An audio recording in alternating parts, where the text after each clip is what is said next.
My name is Jasmine, and I am 32 years old. I built a career as a high-end interior architect designing spaces for the wealthiest people in Atlanta.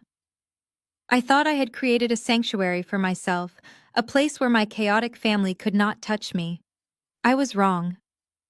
Last Tuesday, I came home early from a business trip to find my apartment destroyed. My brother was wearing his muddy boots on my white Italian sofa.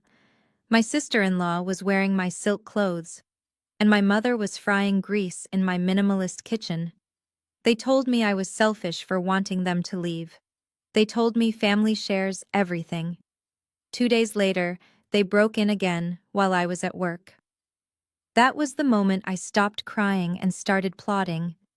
They didn't know that while they were arguing over who got to sleep in my master bedroom, I was already signing the deed on a new house inside a gated community they could never access. And I didn't just move. I bought the debt on their house too. Before I tell you how I evicted my own parents, let me know where you are watching from in the comments. Hit like and subscribe if you have ever had to cut off toxic family members to save yourself. I stepped off the elevator of my penthouse building in downtown Atlanta. My sanctuary, or it was supposed to be.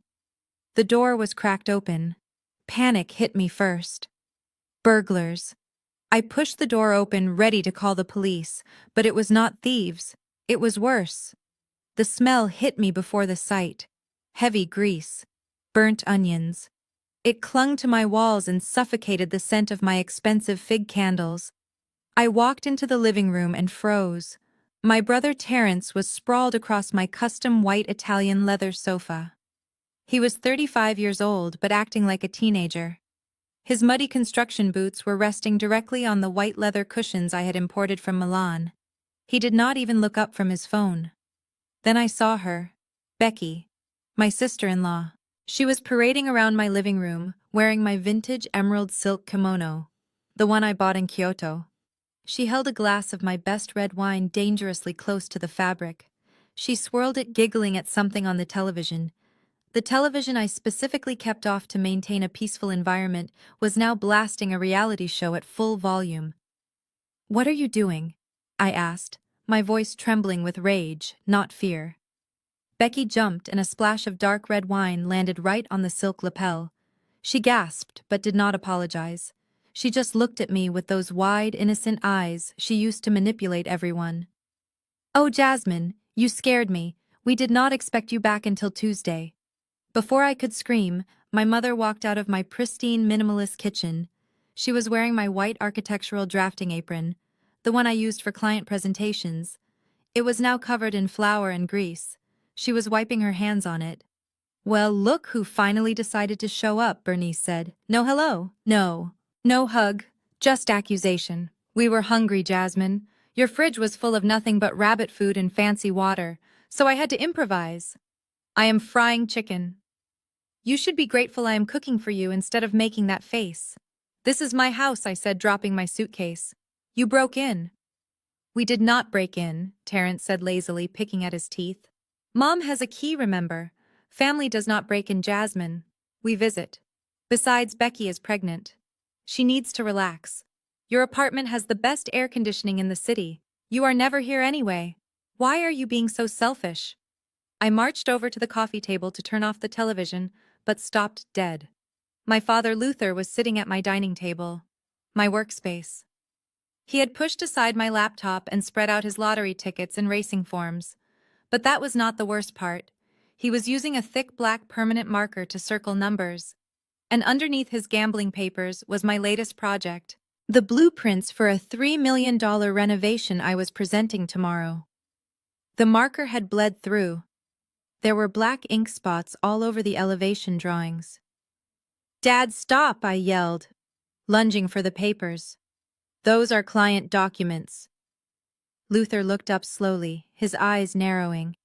He did not move the marker. He just stared at me with that familiar disappointment. The look that said, I would never be enough because I was not a son. "Do not you raise your voice at me, girl," he barked. "I am your father. I put a roof over your head for 18 years. Now you make a little money, And you think you can scream at us over some paper drawings. It is not just paper, I said, my hands shaking as I pulled the ruined blueprints away. This is my career. This is how I pay for this apartment you are currently destroying. Oh, here we go. Terrence groaned from the sofa. The high and mighty Jasmine, always throwing her money in our faces. You think you are better than us just because you went to college and live in a high-rise. You forgot where you came from. You forgot you are Black Jasmine. You think acting like them will save you. He pointed at Becky, who was now sobbing loudly. Look what you did! Jasmine, Becky wailed, clutching her stomach. You are stressing the baby. You know I have high blood pressure. You just hate me because I am white and poor. You want me to suffer. The room instantly turned against me. It was the dynamic I knew too well. The pile-on. Bernice rushed to Becky, fanning her with a magazine. Look at you! Bernice spat at me, making a pregnant woman cry over a wine stain. It is just a robe, Jasmine. Material things. The Lord says do not store up treasures on earth. But you worship your things more than your own blood. We just wanted a family dinner. A nice evening. But you have to ruin it with your attitude. Get out, I whispered. Get out of my house. Now. Or I am calling the police. Luther stood up, knocking his chair over. You would call the cops on your own father, on your brother, after everything we sacrificed for you. You ungrateful child. Fine, we are leaving, but do not expect us to bless this mess you call a life. They shuffled out, leaving trash and chaos in their wake. As the door slammed shut, my phone buzzed with a text from Terrence. Do not be stingy. Me and Becky are getting evicted. Mom and Dad promised we could move into your place this weekend. Get the guest room ready. I stared at the message and realized this was not a visit. It was an invasion, and I had to end it. I stood by the front door, arms crossed, waiting for them to leave. The air still smelled like burnt grease and cheap perfume. Before you go, Mom, I said, holding out my hand. I need my key back. The one I gave you for emergencies. The one you used to water my plants when I was in London. Bernice paused halfway out the door. She clutched her purse to her chest like I was trying to rob her. You want the key back? She asked, her voice dripping with offense. You really do not trust your own mother, do you? This is what money does to people, Jasmine. It makes them paranoid. It makes them treat their flesh and blood like criminals. I am not being paranoid, I said, keeping my voice level despite the pounding in my temples. You just proved you cannot respect boundaries. You brought 5 people into my home without asking. You ruined my work. Give me the key. She huffed, rolling her eyes at Luther, who was shaking his head in disgust. Fine, she said, digging around in her oversized bag. Here. She slapped a single silver key into my palm. I looked at it. Then I looked at the keychain hanging from her bag. There was another one just like it. And I saw something else. Terrence was spinning a keyring on his finger by the elevator. Becky had a shiny new key on a pink lanyard around her neck. My stomach dropped. Mom, I asked, my voice dropping to a whisper. How many keys did you make? Bernice shrugged, adjusting her hat. Well, it just made sense, Jasmine. Terrence needs a set for when he wants to come watch the game on your big screen. His TV is broken. And Becky needs one for her naps. The baby needs peace and quiet, and your guest room mattress is the best. And I gave a set to Aunt Sally. I felt the blood drain from my face. Aunt Sally. Our old neighbor from the projects. She is not even related to us, Mom.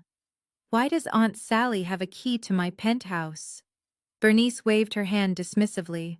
Oh, stop it. Sally is practically family. Her water got cut off last week. She just comes over to use your steam shower and do a little laundry. It is a sin to have all these amenities and not share them with the less fortunate. God blessed you so you could bless others, Jasmine, not hoard it all like a dragon. I stared at them, my mouth open. My home was not a home. It was a community center. A public hotel for anyone my mother felt sorry for or wanted to impress. Strangers were sleeping in my sheets, using my soap, walking on my floors when I was working hard to pay the mortgage. I realized then that changing the locks would not be enough. They felt entitled to my space. They believed my success was their property. If I changed the locks, they would just break a window, or guilt the doorman, or call the locksmith again. I looked at the single key in my hand and then at the keys dangling from their pockets. "Keep it," I said coldly, closing my fist around the metal. "Keep them all. It does not matter anymore." Bernice smiled, thinking she had won. "See," she said, patting my cheek with her rough hand. "I knew you would see reason. We are family, baby. What is yours is ours." She did not know that was the last time she would ever step foot in this apartment. She did not know that the key she fought so hard to keep was about to become the most useless piece of metal in Atlanta. Because I was done sharing. I was done being the family doormat. I walked into my bedroom, my hands trembling. It was worse than I thought. My closet door was wide open. Clothes were pulled off hangers and scattered on the floor like a tornado had hit. I picked up the emerald silk kimono Becky had been wearing. It was ruined. The dark wine stain on the lapel was bad enough, but then I saw the side seam.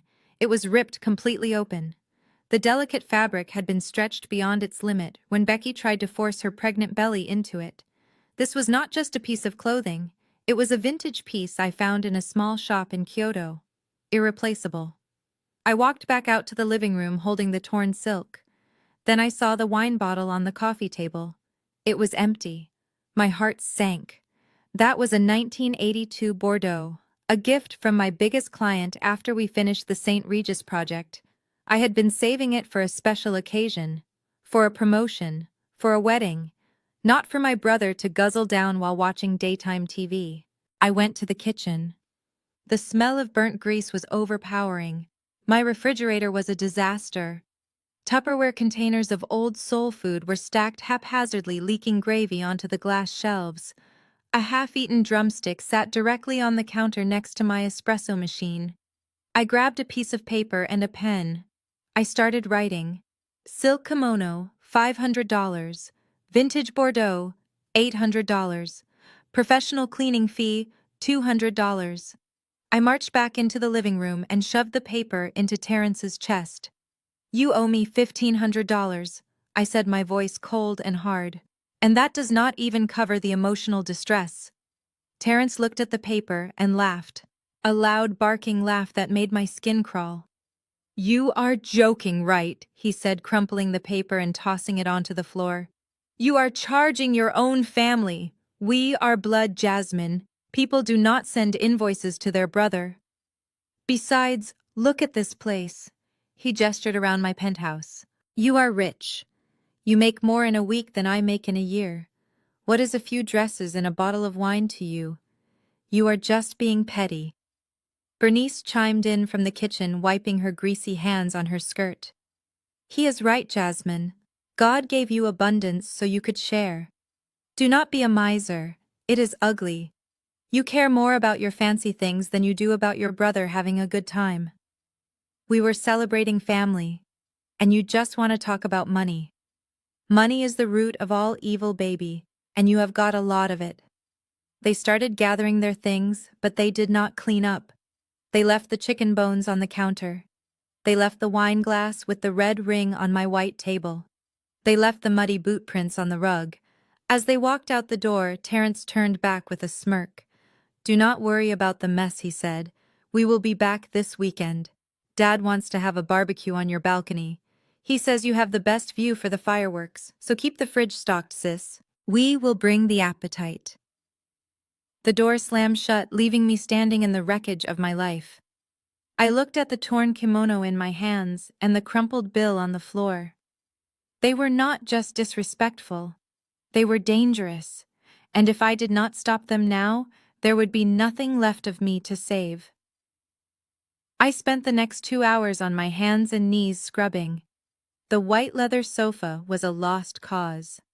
The mud from Terrence's boots had seeped into the grain of the hide, destroying the finish.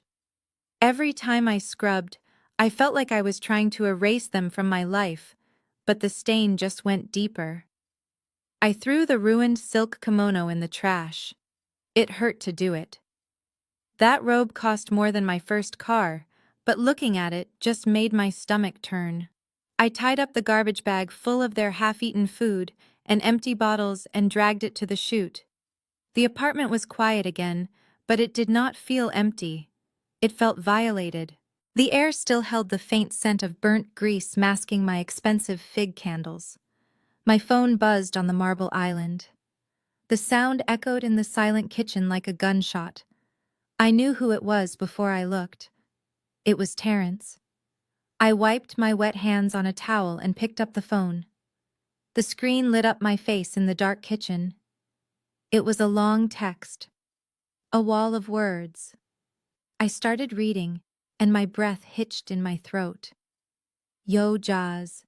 Do not be mad about the mess earlier. You know how Mom gets, she just wanted to feed us. Anyway, bad news. The landlord is tripping. He is kicking us out on the first. Says he is selling the place, but I think he just hates seeing a black man succeed. Whatever. We talked to Mom and Dad about it on the ride home. They said it is cool if we crash with you for a bit, just until the baby comes and we get back on our feet. Probably like a year max. I had to read that line twice. A year. They wanted to live in my penthouse for a year. I gripped the counter so hard my knuckles turned white. I kept reading. Mom said your home office is huge and you never use it for anything but drawing pictures anyway. So we are gonna take that room. It has the best light for Becky. You might want to clear out those big tables and all that paper by Saturday. We need space for the crib and all our stuff. Also, Becky needs quiet for her stress, so maybe you can work from a coffee shop or something during the day. We will bring the truck around noon. Later, sis. I dropped the phone. It clattered onto the counter. I stood there in the dark, feeling the blood pound in my ears. They had held a family meeting without me. They had discussed my home, my sanctuary, as if it were a piece of community property. My father, who claimed to be the head of the household, had volunteered my apartment to solve a problem he could not fix. My mother, who judged my lifestyle, had promised my workspace to her favorite child. They were not asking for a favor. They were announcing a takeover. They wanted me to dismantle my architecture firm, my drafting tables, my livelihood, so Terrence could play video games and Becky could nap. They wanted to displace me in my own home. They called it crashing. I called it an invasion. I looked at the spot where Luther had ruined my blueprints. I looked at the stained sofa. This was just the preview. If they moved in on Saturday, they would never leave. They would bleed me dry until I was just a guest in my own house paying the bills for their comfort. I realized then that locking the door would not work.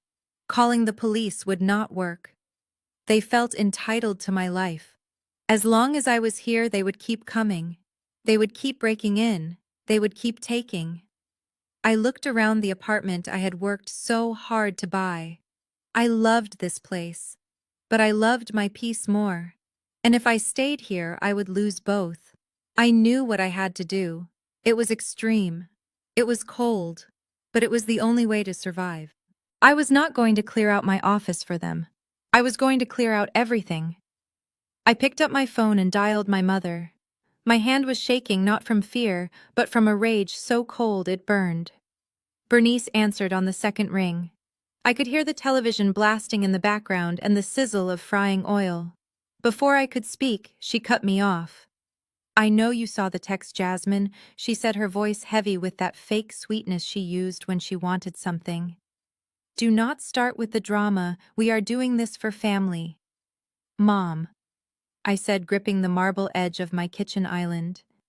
You cannot move Terrence and Becky into my apartment. This is a one-bedroom unit. I work from home. I have client meetings here. There is no room. And I did not agree to this. Bernice let out a long sigh, the kind that said I was exhausting her with my selfishness. Jasmine, listen to me. You are looking at this all wrong. You made it out, baby. You got the degrees. You got the fancy job. You are living the dream we never got to touch. But you did not get there by yourself. You stand on our shoulders. It is your duty to reach back and pull your brother up. That is what we do. Black families stick together. We survive together. Or have you been around those white folks so long, You forgot who you are. I felt the familiar weight of the guilt trip settling on my shoulders. The black tax. The unwritten rule that says my success belongs to everyone who shares my last name. But Mom, I argued, trying one last time to use logic. Terrence is 35. He is able-bodied. He can work. Why is it my job to house him and his wife? Because he is a man, Bernice snapped, her voice turning hard. And a man needs dignity, Jasmine. He is down on his luck right now. The system is rigged against him, you know that. If you put him on the street, you are taking away his pride. You want to see your own brother homeless while you sip wine in the sky. What kind of sister does that? What kind of black woman does that? I looked over at my desk. The pile of mail from earlier was still sitting there.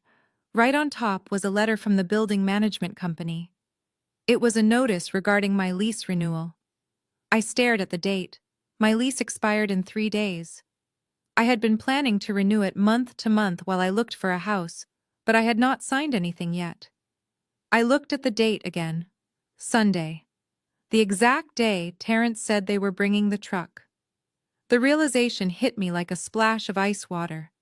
I did not have to fight them. I did not have to get a restraining order or call the police or scream until my throat bled. They wanted the apartment. They felt entitled to the walls and the view and the address. Fine. They could have it. All of it. I took a deep breath and let the anger drain out of me, leaving behind a calm clarity. You are right, Mom. I said, my voice steady and soft. I have been selfish. Family comes first. Bernice made a triumphant noise in her throat. Praise God. I knew you still had a heart in there somewhere, girl. So it is settled. They will be there Sunday at noon. Make sure that room is cleared out. Oh, I will, I said, a smile spreading across my face that she could not see. I will make sure everything is ready. I hung up the phone and looked around my beautiful apartment. I loved this place, but it was just a shell. The real value was my peace, and I was about to buy it back. I was not going to kick them out. I was going to let them move in, and I was going to be gone before they even put the key in the door. I called a locksmith the morning after the first invasion. I paid extra for the highest security smart lock on the market. It had a camera, a fingerprint scanner, and a keypad. I thought it would buy me 3 days of peace until Sunday. I was wrong. It did not even last 24 hours. I was sitting in a conference room with the partners of my firm. We were finalizing the details on the new Symphony Hall project. It was the biggest contract of my career. My phone was face down on the table, but my watch buzzed against my wrist. Movement detected at front door. Then another buzz. Doorbell ring. Then another. I tried to ignore it. I tried to focus on the acoustic specs on the screen. But then the buzzing stopped and a notification flashed.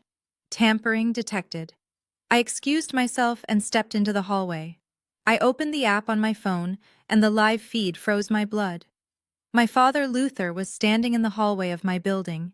He was wearing his Sunday suit and sweating. He was arguing with a man in blue coveralls holding a drill, a locksmith. I turned up the volume on my phone.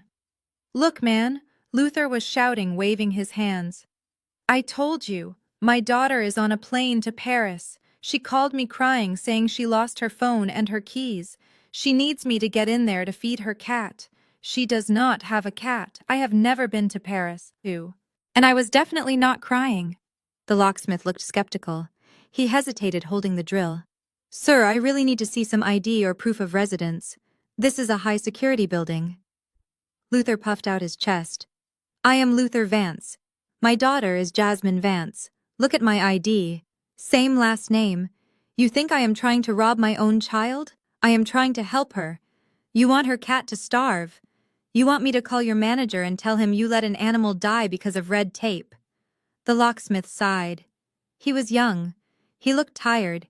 He did not get paid enough to fight with an angry old man in a suit. Fine, he said. But I have to log it. Just open the damn door, Luther snapped. I watched in horror as the drill whined. Metal crunched against metal. My $3,000 smart lock sparked and gave way. The door swung open. Luther did not even thank the man. He just waved his hand, signaling to someone out of the frame. "Come on in, Bernice," he yelled. "It is open." My mother waddled into the frame, dragging two massive suitcases. Behind her came Terrence and Becky. They were not waiting for Sunday. They were moving in now, today, Thursday. I watched them swarm into my sanctuary like locusts. Bernice immediately started pointing fingers, directing traffic. "Put the big boxes in the office," she commanded. "Move that drafting table to the storage unit. We need room for the recliner." Terrence dropped a heavy box right in the middle of my foyer, scratching the hardwood floor I had just refinished. He walked over to my wall-mounted television and started unplugging my HDMI cables. Becky went straight for the kitchen, opening my cabinets and sweeping my expensive organic spices into a trash bag to make room for her boxes of instant mac and cheese. They were erasing me. Before I had even left, they were actively deleting my presence from my own home. I stood in the hallway of my office, staring at the tiny screen, unable to breathe. They had lied. The Sunday agreement was just a distraction. They never intended to wait. They intended to conquer. I wanted to run home. I wanted to scream, but I could not. If I went there now, I would end up in jail for what I might do. I watched my father kick my favorite ottoman out of the way to make room for his muddy shoes. I took a screenshot. Evidence. Then I closed the app. I walked back into the meeting room and sat down. My hands were steady, but my heart was cold stone. Let them move the furniture, I thought. Let them get comfortable. It would only make the fall hurt more. I drove 80 miles an hour all the way home, leaving my car in the loading zone and running for the elevator. My heart was hammering against my ribs, not from exertion, but from pure panic. When I burst through the door, the lock was hanging off the frame, just like I saw on the camera. I ran straight to my office. The door was wide open, and the air was thick with the smell of corn chips and cheap body spray. Terrence was sitting in my Herman Miller chair, leaning back so far the springs groaned. He had his muddy boots up on my desk, right next to my dual monitors. He was mashing keys on my mechanical keyboard, playing some shooter game he had downloaded onto my workstation. "Yo, Jas," he said without looking away from the screen. "This computer is a beast. Graphics are insane. Do not worry, I made a new profile, so I did not mess up your work stuff much." I did not answer him because I was staring at the corner of the room. My drafting table was gone. In its place was a beat-up wooden crib with peeling yellow paint.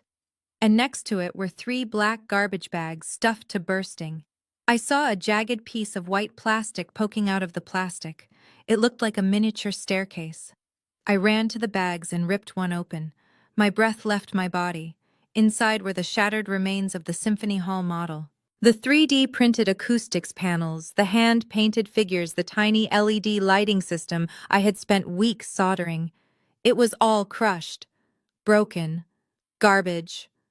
"What did you do?" I screamed. The sound tore out of my throat, raw and ugly.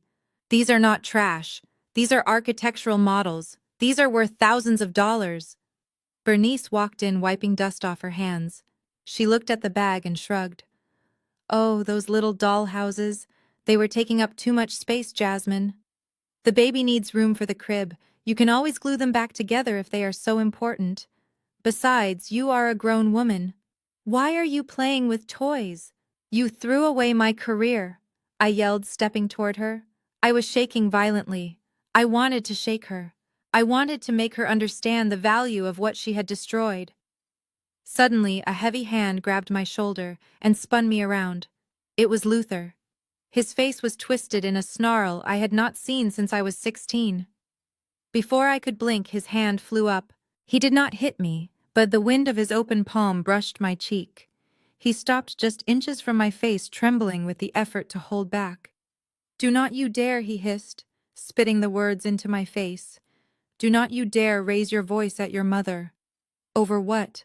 Some plastic toys? Some glue and cardboard? You are going to disrespect the woman who gave you life because she moved your little art projects. You are sick, Jasmine. Your priorities are twisted. Apologize. Now." I looked at him. I looked at his raised hand. I looked at Terence smirking behind the monitor. I looked at Bernice crossing her arms in self-righteous victory. And something inside me just clicked off. The anger, the hurt, the desperate need for them to understand me, it all just vanished. It was replaced by a cold gray silence.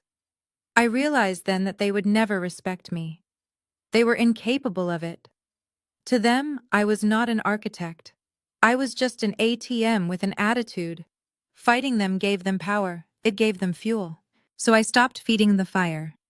I took a deep breath and let my shoulders drop. I smoothed my expression into a blank mask. No emotion. No reaction. Just a gray rock. You are right, Dad. I said, my voice flat and monotone.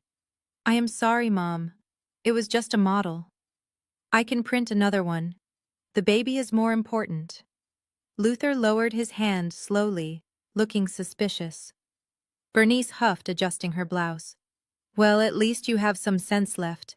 Now go help your brother figure out the Wi-Fi password. The game is lagging. I nodded. Okay, I said. I will handle it. I turned and walked out of the room, leaving the shattered pieces of my hard work in the trash. I did not look back. I did not cry. I just started counting down the hours until I could burn this whole life to the ground. I walked back into the living room. My face felt like a mask made of porcelain, cold and hard and ready to crack. But I forced the corners of my mouth up. I softened my eyes. I channeled every ounce of professional composure I used when dealing with difficult clients who wanted to put a hot tub in a historic library. I looked at Luther, who was still puffing his chest out like a rooster who had just won a fight. I looked at Bernice, who was picking at her nails, waiting for me to grovel. I am sorry, I said. My voice was steady. It was smooth. It sounded like submission, but it tasted like bile. I really am. I have been so focused on my career that I forgot what really matters. You guys are right. Family is everything. And Terence needs this. The baby needs this. I was being selfish, trying to keep all this space to myself. The silence in the room was heavy. They looked at each other confused. They were ready for a fight. They were ready for me to scream or cry or call the police. They did not know what to do with surrender. Then slowly a grin spread across Terrence's face. See, he said, pointing a greasy finger at me. I told you she would come around. She just needed a little reminder of who is boss. Bernice let out a breath she had been holding. Praise Jesus, she said. The devil had a hold on you for a minute there, Jasmine, but I prayed him away. I knew my daughter was in there. Luther grunted, sitting back down at the table and picking up his marker again. Good, he said. Now go make us some coffee. We have planning to do. I moved to the kitchen, but Becky stopped me. She waddled over, dragging her feet on my floor. She looked around the living room, squinting at my floor-to-ceiling windows. The ones draped in custom charcoal linen drapes that cost $200 a yard. If we are going to be living here, she said, her voice whiny and high-pitched, we need to make some changes. This place feels like a museum. It is cold. And those curtains? She pointed a manicured finger at my window treatments. They are too dark. They bring down my mood. I need pink, like a soft, dusty rose. It is better for the baby energy. You need to change them before we move in fully, and maybe paint this wall. White is so boring. I looked at her. I looked at the woman who was wearing my stolen clothes, demanding I redecorate my $1 million apartment to look like a nursery school. A week ago, I would have laughed in her face. Today, I just nodded. You are absolutely right, Becky, I said. Pink would be lovely. It would really warm up the space. Bernice clapped her hands. See, she wants to help. That is my girl. But I continued, raising my voice just enough to be heard over the TV. I cannot do it with everyone here. I need to move the heavy drafting tables. I need to hire painters. I need to order the curtains. It is going to be a mess. Dust everywhere. Fumes. It is not safe for the baby. I looked at Luther. Give me 1 week, I said. Just 1 week. Let me get everything perfect for you. I will move my office out. I will paint. I will get the pink curtains. Come back next Friday at 5. It will be ready, I promise. They exchanged glances. A week was a long time, but the promise of a custom-renovated apartment was too good to pass up, Fine Terrence said. But do not think you can change the locks again.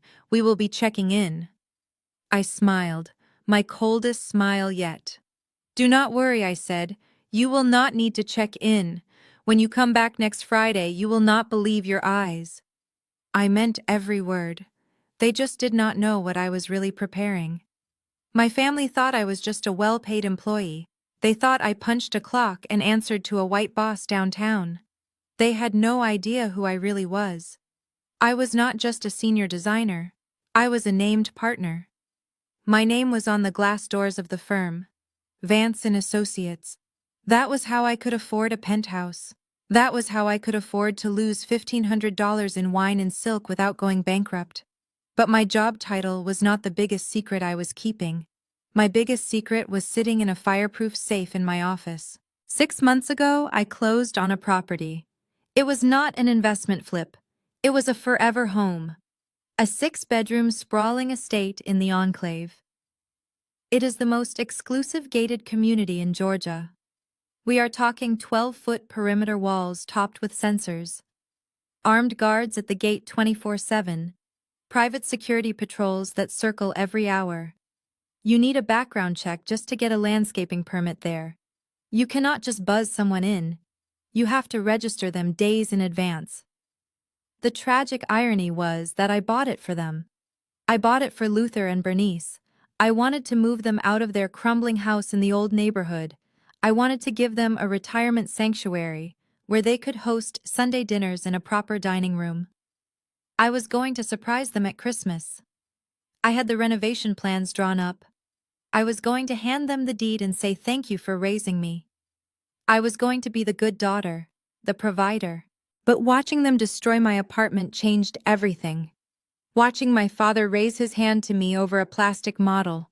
Watching my mother throw my hard work in the trash to make room for a crib. I realized the truth. If I gave them that house, they would not appreciate it. They would consume it. They would move Terrence and Becky in before the ink was dry. They would fill it with grease and noise and entitlement. They would turn my gift into their ghetto. Now the Enclave was not a gift. It was a fortress. It was my escape pod. I drove there after leaving the apartment. The guard at the main gate greeted me by name, Mr. Henderson. He was 6 feet 4 inches of muscle, and he carried a sidearm. "Good evening, Ms. Vance," he said, checking my license plate against his tablet. "We updated the security protocols you requested. No visitors without explicit written authorization." "Correct. Correct," I said, feeling a wave of relief wash over me. "Absolutely no one, Mr. Henderson. Not even if they say they are my mother. Not even if they are crying.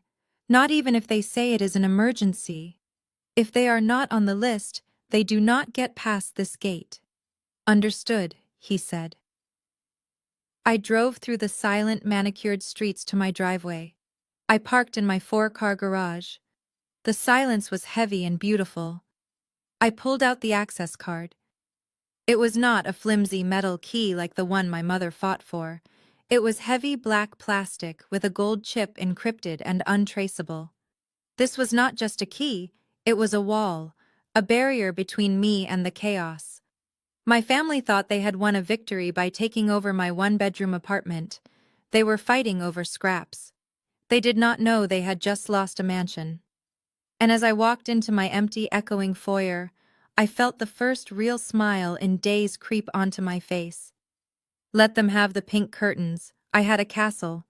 I did not hire a normal moving company. I hired midnight movers. They are a discreet service usually used by celebrities or people running from abusive exes. They specialize in silent extractions. No logos on the trucks, no shouting. They wear soft-soled shoes and communicate with hand signals. I booked them for Friday morning, the day before the deadline. But I could not wait until Friday to start moving the important things. If my family decided to pop in early again, I would lose my jewelry, my passport, my hard drives. So I started Operation Ghost. Every morning I left the apartment carrying my oversized designer tote bag. To the doorman, it looked like I was going to the office. To my neighbors, it looked like another business trip. But inside that bag, I was smuggling my life out, piece by piece. Monday, I took my jewelry box. Not the whole box, just the contents wrapped in velvet pouches. My grandmother's pearls. The diamond studs I bought after my first big commission. The gold watch. I nested them between my laptop and my lunch. I felt like a thief in my own home. My heart raced every time the elevator stopped. What if Terrence was in the lobby? What if Bernice was waiting by the mailboxes? Tuesday, I took the documents, my birth certificate, my social security card, the deed to the new house, the partnership agreement for my firm. I scanned everything first, then shredded the originals I didn't need and packed the vital ones in a waterproof folder. I hid it under a stack of fabric swatches. If anyone asked, I was just bringing work home. Wednesday was the hard drives, my entire portfolio, 10 years of architectural designs, client data, and financial records. If Luther got his hands on these, he would probably try to pawn them or use them as coasters. I wrapped them in bubble wrap and put them in my gym bag. I walked out wearing yoga pants, carrying the digital soul of my career past the doorman, who smiled and told me to have a good workout. By Thursday night, the apartment looked normal on the surface. The furniture was still there, the art was on the walls. The kitchen had dishes in the cabinets, but if you opened the drawers, they were empty. If you looked in the closets, the back rows were bare. The bookshelf was just a facade of cheap paperbacks I bought at a thrift store to fill the gaps. The expensive coffee table books were gone. The imported vases were gone. I sat on my sofa that night looking around the hollow shell of my life. It was eerie. It felt like a stage set, a prop house waiting for the actors to arrive and start the play. I poured myself a glass of water in a disposable cup because I had already packed the crystal. I toasted the empty room. To the ghost I whispered. My phone buzzed. It was a text from Becky. "Hey sis, just checking in. Mom says make sure you leave the good blender. I need it for my smoothies. Also, Terrence wants to know if you have HBO. We want to watch a movie when we get there." I typed back quickly. "No problem, blender is on the counter. HBO is logged in. See you Sunday." I hit send and felt a shiver of dark satisfaction. They were so worried about blenders and movie channels. They were negotiating the terms of their comfort in a house that was already dead. They were making plans for a future that did not exist. I finished my water and crushed the cup. Tomorrow, the midnight movers would come. And by the time Becky arrived for her smoothie, there wouldn't even be a counter to put it on.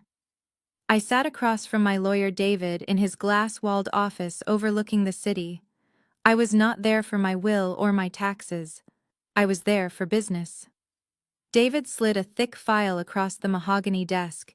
His face was grim. "You are not going to like this, Jasmine," he said. I opened the folder. The first page was a foreclosure notice. It was for my parents' house, the house I grew up in, the house Terrence was currently freeloading in while he waited to invade my apartment. I read the numbers and felt my stomach drop. $150,000. That was how much they owed, but the house was paid off 10 years ago. I remembered the party they threw when they burned the mortgage papers. "How is this possible?" I asked, my voice barely a whisper. "Did they take out a second mortgage?" David nodded. "A second and a third, and a home equity line of credit. Look at the dates." I scanned the documents. The dates coincided perfectly with Terrence's sudden interest in cryptocurrency 2 years ago. I remembered him bragging at Thanksgiving about going to the moon and being a crypto king. I looked at the signatures on the loan documents. Luther Vance. My father had mortgaged his entire life, his retirement, his security, all to fund his son's gambling addiction disguised as investing. And Terrence had lost it all, every cent. Now the bank was calling the note. "They are drowning," David said softly. "They have not made a payment in 6 months. The bank is moving to auction the property in 30 days. That explains why they are so desperate to move into your place. They are not just visiting Jasmine. They are practically homeless." I sat back in the leather chair. It all made sense. The aggression, the entitlement, the frantic need to secure my apartment. They were terrified. They were about to lose the roof over their heads because they bet on the wrong child. Again. And instead of telling me the truth, instead of asking for help, they decided to steal from me. "Can I buy it?" I asked, cutting through the silence. David looked confused. "Buy the house? To save them?" "No," I said, my voice cold as steel. "Not to save them. To own them. Can I buy the debt? Can I become the bank?" David smiled, a slow, shark-like smile. He tapped his pen on the desk. "Actually, yes. The bank considers this a toxic asset. They want it off their books. If you make a cash offer for the principal, they would probably take it just to avoid the legal fees of eviction, but you cannot do it as Jasmine Vance. They would know." I pulled a checkbook out of my bag. It was not my personal account. It was for a shell company I set up years ago for privacy. Phoenix Rising, LLC. "Make the offer," I said, signing my name with a flourish. "Offer them 80 cents on the dollar. Cash. Today. Use the LLC. Keep my name off everything." David took the check. "You realize what this means," he said. "If you buy this note, you hold the deed. You have the power to evict them. You have the power to put your parents on the street." I stood up and smoothed my skirt. "I know," I said, walking to the door. "They tried to take my home, David. They tried to take my peace. Now I own theirs. Call me when the papers are signed." I walked out of the office feeling lighter than air. My father thought he was the head of the household. He thought he was the king. He did not know that he was living in my house now, and the rent was past due. I stood in the center of my living room, holding a glass of tap water because I had already packed the wine glasses. The apartment was eerie. It looked lived in, but it felt dead. The art on the walls was just cheap prints I had swapped in at the last minute. The books on the shelves were dollar bin rejects. It was a hollow shell, a stage set for a play that would never have an opening night. My phone rang, cutting through the silence. It was Terrence. I let it ring twice before answering. I took a deep breath and put on my best customer service voice. "Hey, Terrence," I said, cheerful and bright. "Is everything okay for tomorrow? Yo, Jas?" Terrence said, his voice loud and demanding over the background noise of a packing tape gun. "Listen," I was thinking. "You know that TV in your office, the one on the wall? It is kinda small, right? Like maybe 40 inches. I am gonna be spending a lot of time in there, recovering from the stress of the move. I really need something bigger. Like a 65-inch, maybe an OLED. For the graphics." I closed my eyes and smiled, a sharp, jagged smile in the empty room. He was homeless. He was broke. He was about to move into his little sister's apartment for free, and he was demanding a bigger television. The audacity was breathtaking. It was almost impressive. I did not argue. I did not lecture him about gratitude or money. I just lied. "You know what, Terrence," I said, my voice dripping with fake concern. "You are absolutely right. That old TV is trash. You deserve the best. Actually, I already ordered a 65-inch Sony. It is top of the line. 4K. HDR. The works." "Really?" he asked, his voice softening with greed.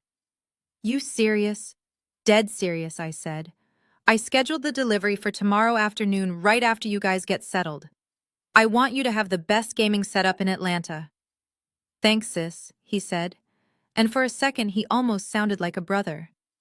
"You are all right, Mom was saying you were being difficult about the whole thing, but I told her you just needed time. Glad you came to your senses." "Yeah," I said, gripping the phone tight. "I finally came to my senses. See you tomorrow at noon." I hung up and looked at the wall where the TV used to be. I had taken it down 3 hours ago. The mount was still there, a metal scar on the white paint. Tomorrow there would be no Sony delivery. There would be no gaming setup. There would be nothing but 4 walls and an echo. I walked to the kitchen and placed my key on the counter. It was the only thing left. I looked at the calendar on the fridge. Saturday. Tomorrow was Sunday, the 1st of the month. It was moving day. But it was also something else. It was the expiration date of my lease. I had not renewed. I had not switched to month. I had simply let it run out. Technically, at midnight, this apartment would cease to be my home. It would go back to the management company. I was not just moving out. I was legally erasing myself from the premises. When my family walked through that door tomorrow, they would not be guests. They would be trespassers, and I would be a ghost. I turned off the lights one last time and walked out into the cool night air. I did not look back. There was nothing there for me anymore. Just a trap waiting to spring. I woke up at 5 a.m. on D-Day. The sun wasn't even up yet. My apartment was quiet, the kind of quiet that feels like holding your breath. I made coffee in a disposable cup and put on my work clothes. A crisp white blouse, black trousers, and my favorite blazer. I looked like a professional. I looked like a woman who was heading to the office for another day of meetings and blueprints. I looked normal, but nothing about today was normal. At 6:30 my phone buzzed. It was a text from Bernice. "Morning, baby. Just reminding you we are coming at noon. But listen, Terrence wants to do a little housewarming dinner tonight. 7 p.m. sharp. I am making gumbo, so have the big pot ready. And tell the doorman to let Aunt Sally in. She is bringing the cornbread. See you soon. Love, Mom." I stared at the screen. Housewarming. They were already planning parties in a house they had not even stepped foot in yet. They were inviting guests to a funeral. I typed back quickly. "Sounds great, Mom. Can't wait. See you at 7. I walked out the door at 7 a.m. exactly. I nodded to the doorman, Mr. Thompson. "Have a good day, Ms. Vance," he said, tipping his hat. "You too, Mr. Thompson," I replied. I wondered if he would still be smiling in 12 hours. I got into my car and drove around the block. I parked in the alley behind the building and waited. At 7:15, a white unmarked truck pulled into the loading dock. The midnight movers. They were early. I watched as 4 men in gray uniforms got out. They moved like ghosts, silent, efficient. One of them texted me. "We are here. Access code, please." I sent the code to the service elevator and the code to my front door. I sat in my car and watched the feed on my phone. They did not just move furniture. They erased existence. They took the sofa, the bed, the dining table. Then they started on the fixtures. They unscrewed the light bulbs. They took down the curtain rods. They removed the custom shower head I had installed and replaced it with the cheap builder-grade one I had saved in a box. They even took the toilet paper holder. By noon, the apartment was unrecognizable. It was not a home anymore. It was a white box.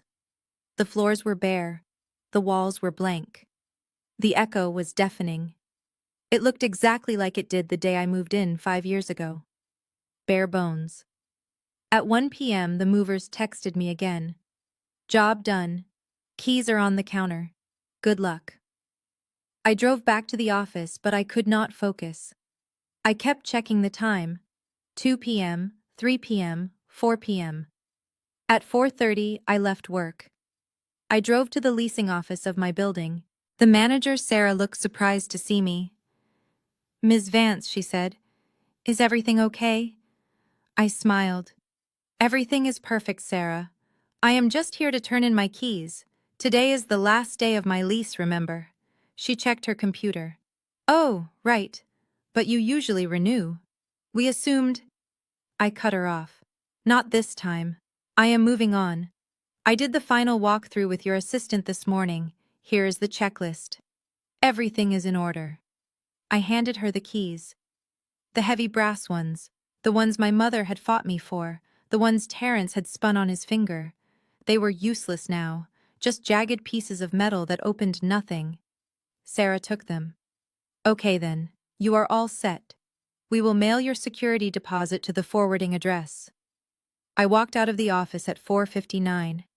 The sun was setting, painting the sky in shades of bruised purple and angry orange.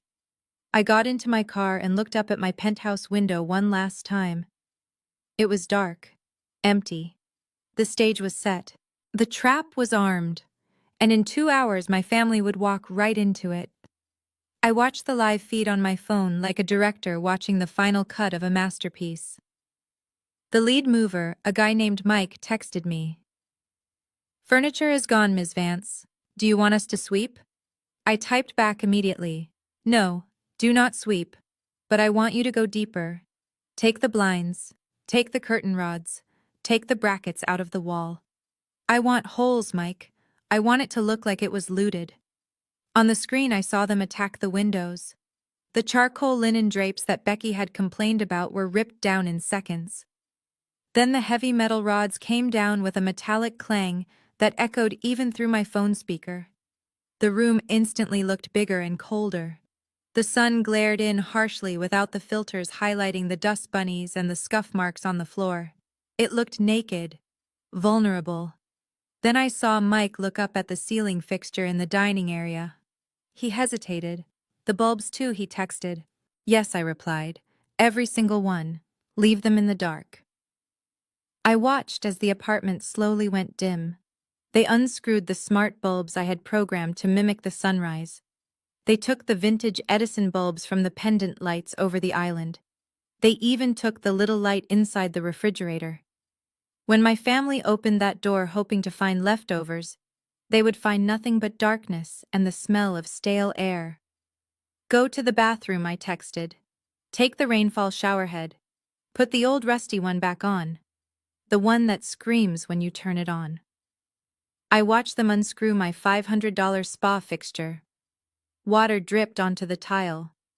They screwed on the cheap plastic head the builder had installed 10 years ago. It looked pathetic. It looked like a prison shower. Good.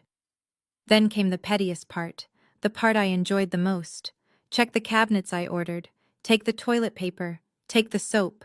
Take the shelf liners. Leave nothing that can provide comfort. I watched them clear out the bathroom vanity.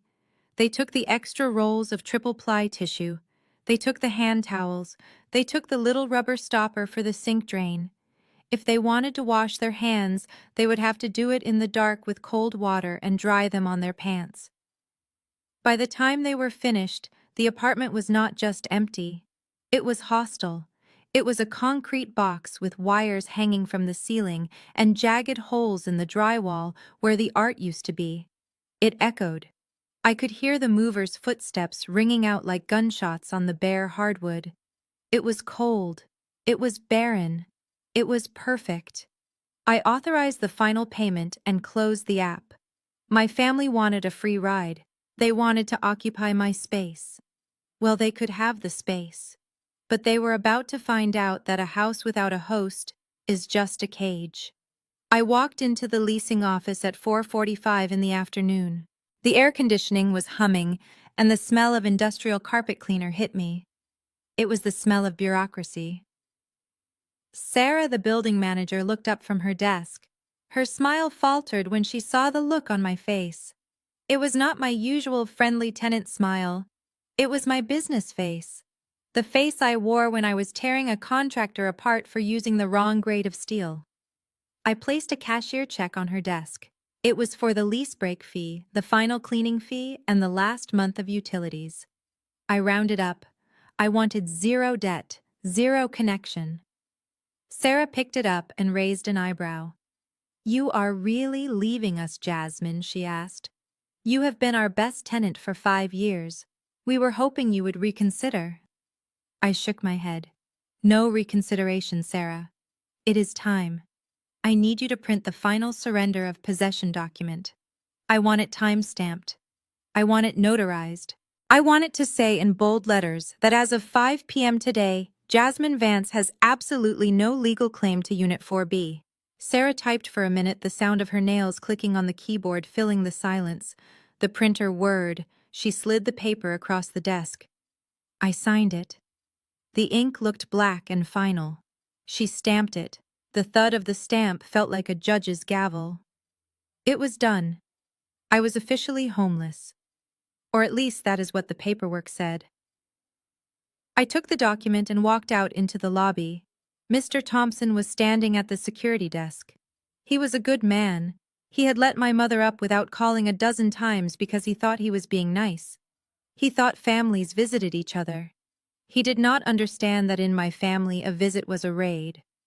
I walked up to the desk and placed the surrender document on the marble counter. Mr. Thompson looked at it, then up at me. "Ms. Vance," he said, confused. "What is this?"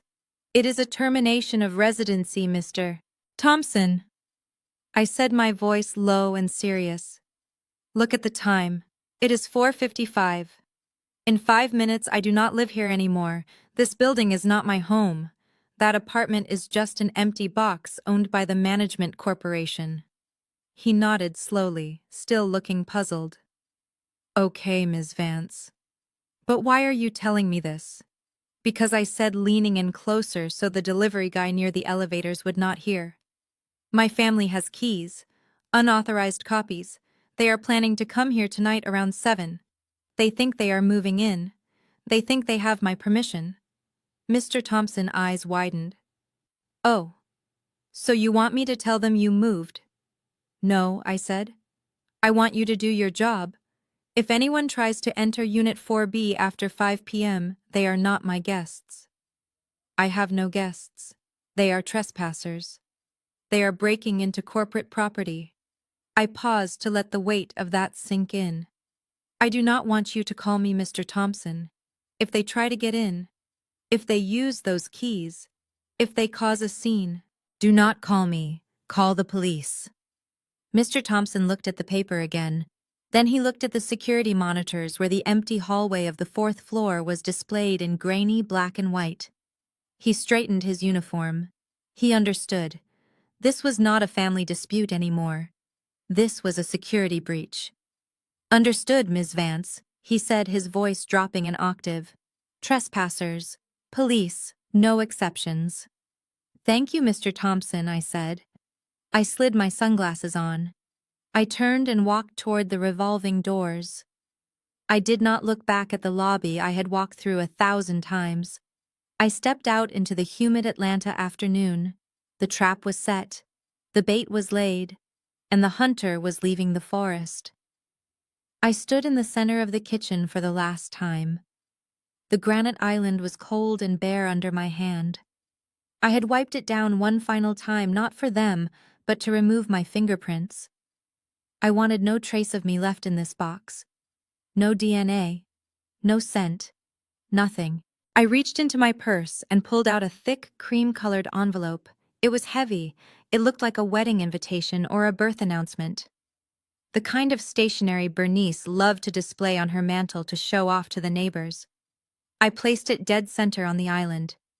It was the only object in the entire apartment. A white rectangle in a sea of gray shadows. I pictured my mother walking in here tonight.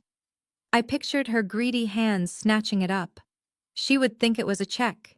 She would think it was a gift card to a furniture store, or a note apologizing for being such a difficult daughter. She would tear it open with her teeth, expecting money, expecting victory. But inside there was no check. There was no cash. There was a single sheet of cardstock and a heavy brass key. The key was useless. I had taken it to the garage that morning and snapped it in half with a pair of bolt cutters. The jagged metal edges sat loose in the bottom of the envelope, ready to scratch her skin when she reached in. I had written the note by hand in my best architectural script. The ink was black and permanent. "Welcome to reality," it read. "This key does not open any door in my life anymore. Not this apartment. Not my bank account. Not my heart. You wanted a free house. You got one. Enjoy the silence." I stared at the envelope for a long moment. It was not just a letter. It was a tombstone. It marked the death of the daughter they thought they could use. The Jasmine who craved their approval was gone. The Jasmine who paid their bills was gone. The woman standing here now was someone they did not know, someone they could not hurt.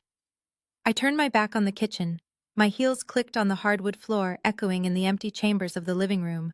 The sound was loud and hollow like a gunshot in a canyon. I walked to the front door. I did not look back at the view of the city skyline I used to love. I did not look at the spot where my drafting table used to be. I stepped out into the hallway and pulled the door shut. The latch clicked. It was a solid, final sound, like a vault closing. I walked to the elevator and pressed the button for the garage. I did not feel sad. I did not feel guilty. I felt weightless. I got into my car and started the engine. The leather seats were cool against my back. I drove up the ramp and out into the Atlanta evening.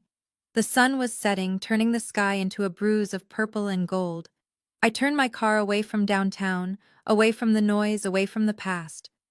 I drove toward the suburbs, toward the trees, toward the enclave. I was not just driving home, I was driving into a new life, and behind me the sun went down on the wreckage I had left for them to find.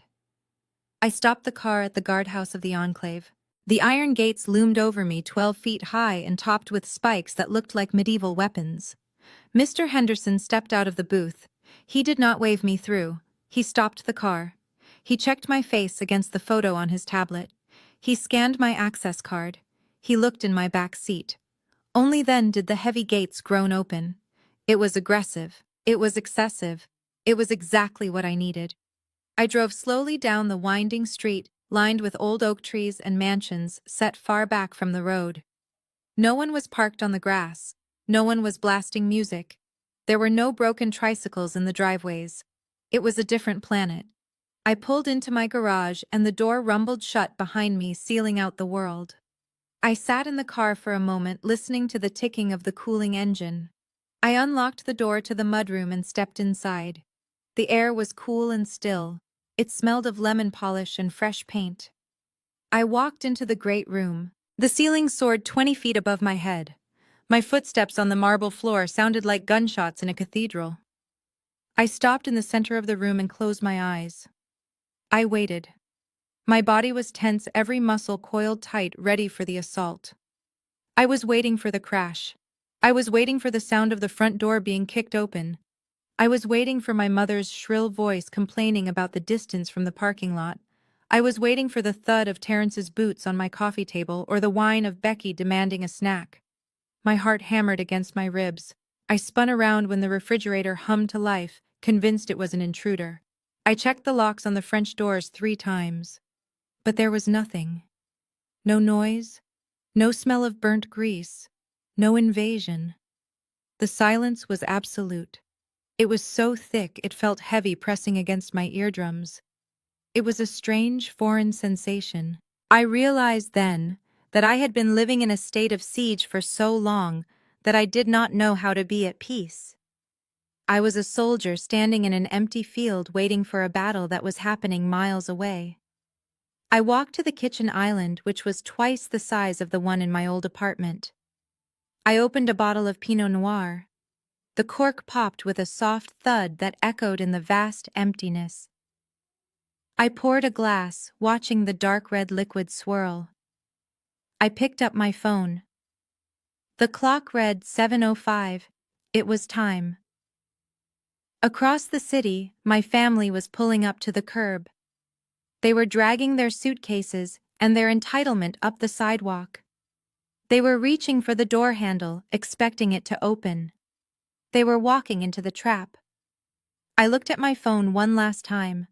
I could almost feel the vibration starting, the phantom buzz of their rage reaching out to find me. I did not want to feel it. I pressed the power button on the side of the phone and held it down. The screen went black. I set the dead phone on the marble counter and picked up my wine. I took a slow, deep sip, letting the silence wrap around me like a blanket. The storm was breaking over them now, but here in my fortress the air was perfectly still. At 7 o'clock sharp, the caravan arrived at the curb of my old building. It looked less like a family moving in, and more like a hostile takeover. My father, Luther, parked his rusted sedan directly in the loading zone, blocking a delivery truck without a second thought. Terrence pulled up behind him in a rental van he likely paid for with the last of his credit limit. They spilled out onto the sidewalk, dragging suitcases, duct-taped boxes, and trash bags filled with clothes. Aunt Sally was there too, shuffling behind them, clutching a foil-wrapped pan of cornbread just like my mother had ordered. They marched through the lobby past Mr. Thompson, who stood behind the security desk with his face like stone. They did not even glance at him. They were too busy celebrating their victory. They piled into the elevator, pressing the button for the penthouse floor with the confidence of owners. The air in the small metal box must have been thick with excitement and entitlement. Becky was already staking her claim. "I hope Jasmine actually cleaned the master bathroom this time," she whined, rubbing her stomach.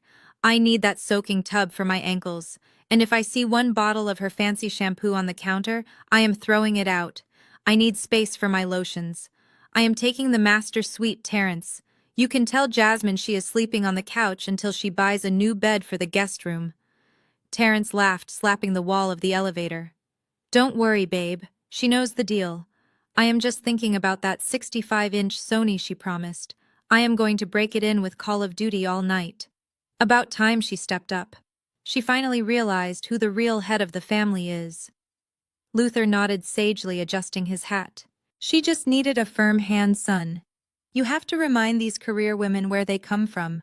She is lucky we are even willing to stay with her after how she acted." The elevator dinged and they marched down the hallway. Bernice was at the front leading the charge. She looked at the door to Unit 4B like it was the gates of heaven. She did not knock. Why would she knock on a door she believed she conquered? She reached into her oversized purse and dug around until she found it. The key. The silver copy she had made behind my back. The symbol of her control over my life. She held it up for the others to see, a smug smile plastered on her face. "See," she said. "Mother always knows best." She slid the key into the lock. She tried to turn it to the right. It did not move. It hit a solid wall of resistance. She frowned, jiggling it slightly. It was stuck. She pulled it out and jammed it back in harder this time. She twisted her wrist with force, but the cylinder remained frozen. Her smile began to falter. "What in the world?" she muttered. "This thing is sticky." Luther sighed loudly, stepping up behind her. "Move over, Bernice. You have no strength in your hands. Let a man do it." He grabbed the key from her and shoved it into the hole. He grunted, twisting it with his heavy, calloused hand. It did not budge. It did not click. It was not just a sticky lock. It was a completely different mechanism. The landlord had swapped the cylinder the moment the clock struck 5. They were standing in a hallway full of boxes holding a piece of metal that opened absolutely nothing. They were trying to unlock a door that had already been sealed shut against them, and on the other side there was no 65-inch TV. There was no pink curtain. There was only the dark. Luther slammed his phone against his leg, his face turning a dangerous shade of purple. "She is ignoring me," he shouted, his voice echoing in the hallway. "My own daughter is sending me to voicemail while we stand out here like beggars. She thinks she is cute. She thinks she can lock me out of a house I told her she could have." Bernice started to hyperventilate, clutching her chest. "My heart, Luther," she wheezed. "The stress. The baby needs to sit down. Call Ray. Get him up here now." Terrence pulled out his phone and dialed. Ray was a shady locksmith from the old neighborhood who did not ask questions as long as you paid cash. "Yo, Ray," Terrence barked. "We are at the penthouse. Yeah, the lock is jammed again. Bring the heavy-duty stuff. We need in now." 10 minutes later, Ray stepped off the elevator carrying a black duffel bag. He looked at the family camped out in the hallway, the suitcases, the food, the anger. He did not say a word. He just knelt in front of the door. The sound of the drill was violent. It screamed against the metal, tearing through the expensive high-security mechanism the landlord had just installed. Sparks flew, hitting the hallway carpet.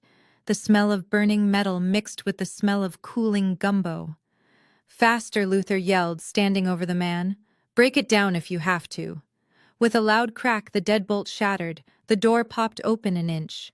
Ray stood up, wiping metal shavings off his pants. "That will be 200, he said.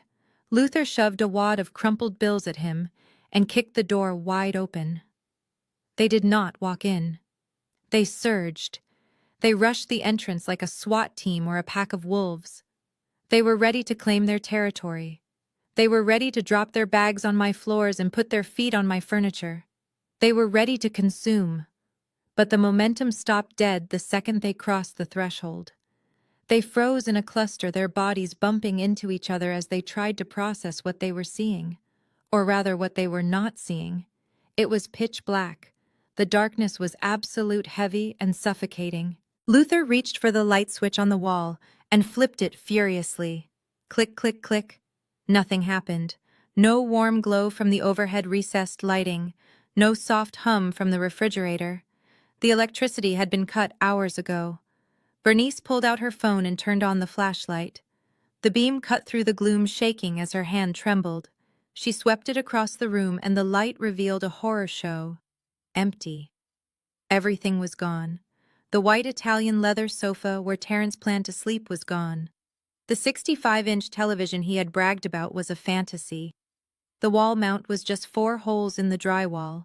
The curtains Becky had demanded to be changed to pink were missing, leaving the windows bare and black like empty eyes staring out at the city. There was no dining table to put the gumbo on. There were no chairs to sit in. The rug was gone, leaving only the cold, hard floor. The air did not smell like home. It smelled like dust and abandonment. It was a concrete box, a cave. Becky let out a wail that sounded like a siren. "Where is the furniture?" she screamed, her voice bouncing off the bare walls. "Where is the bed? I need to sit down." Terrence ran to the kitchen, sliding on the dusty floor. He yanked open the refrigerator door. It swung open into darkness. No light, no food, just warm, stagnant air. He slammed it shut and kicked the cabinet. Empty, hollow. They stood there in the center of the void, their luggage surrounding them like useless props. The house they had fought so hard to invade, the sanctuary they had felt entitled to steal, had vanished. They were standing in a graveyard. And for the first time in their lives they were completely and utterly alone. The flashlight beam from Bernice's phone was shaking wildly, making the shadows dance on the bare walls. Becky was sitting on her suitcase, clutching her belly and wailing like a banshee. "My ankles," she sobbed. "My ankles are swelling. I cannot stand on this floor." "Where is the chair? Where is the recliner you promised me?" Bernice rushed over to her, but tripped on a loose cable hanging from where the TV used to be. She stumbled, catching herself on the wall. The wall was cold and gritty. "Luther, where are the lights?" Bernice shrieked. "Turn on the breaker. This is ridiculous. I cannot see to unpack." Luther was over by the utility panel in the hallway, fumbling with the latch. He flipped the main switch up and down. Clack, clack. Nothing. No hum. No buzz. Just the dead silence of a disconnected grid. "She cut it." He growled, his voice low and dangerous. "She cut the power. That spiteful little witch. She called the electric company and shut it off." Terrence let out a roar of frustration. He spun around, looking for something to hit. His eyes landed on the drywall near the kitchen entrance. He drew back his fist and punched, hard. The sound was sickening, a crunch of plaster and wood. His hand went right through, leaving a jagged hole in the pristine white paint. He pulled his hand back, shaking it, cursing under his breath. "She played us," he yelled, kicking a pile of mail that had been left on the floor. "She played us like fools. She knew we were coming. She cleared it out. She stripped it. Look at this place. It is a shell." Bernice was shining her light around, frantically looking for something, anything that proved her daughter still existed here. She swept the beam over the kitchen island. And then she saw it. The white envelope. Sitting dead center on the granite like a taunt. She snatched it up. Her greedy fingers tore at the expensive paper. A heavy piece of metal fell out and clattered onto the stone counter. It was the brass key I had snapped in half. The jagged edge gleamed in the flashlight beam. Bernice stared at it, confused. Then she pulled out the note.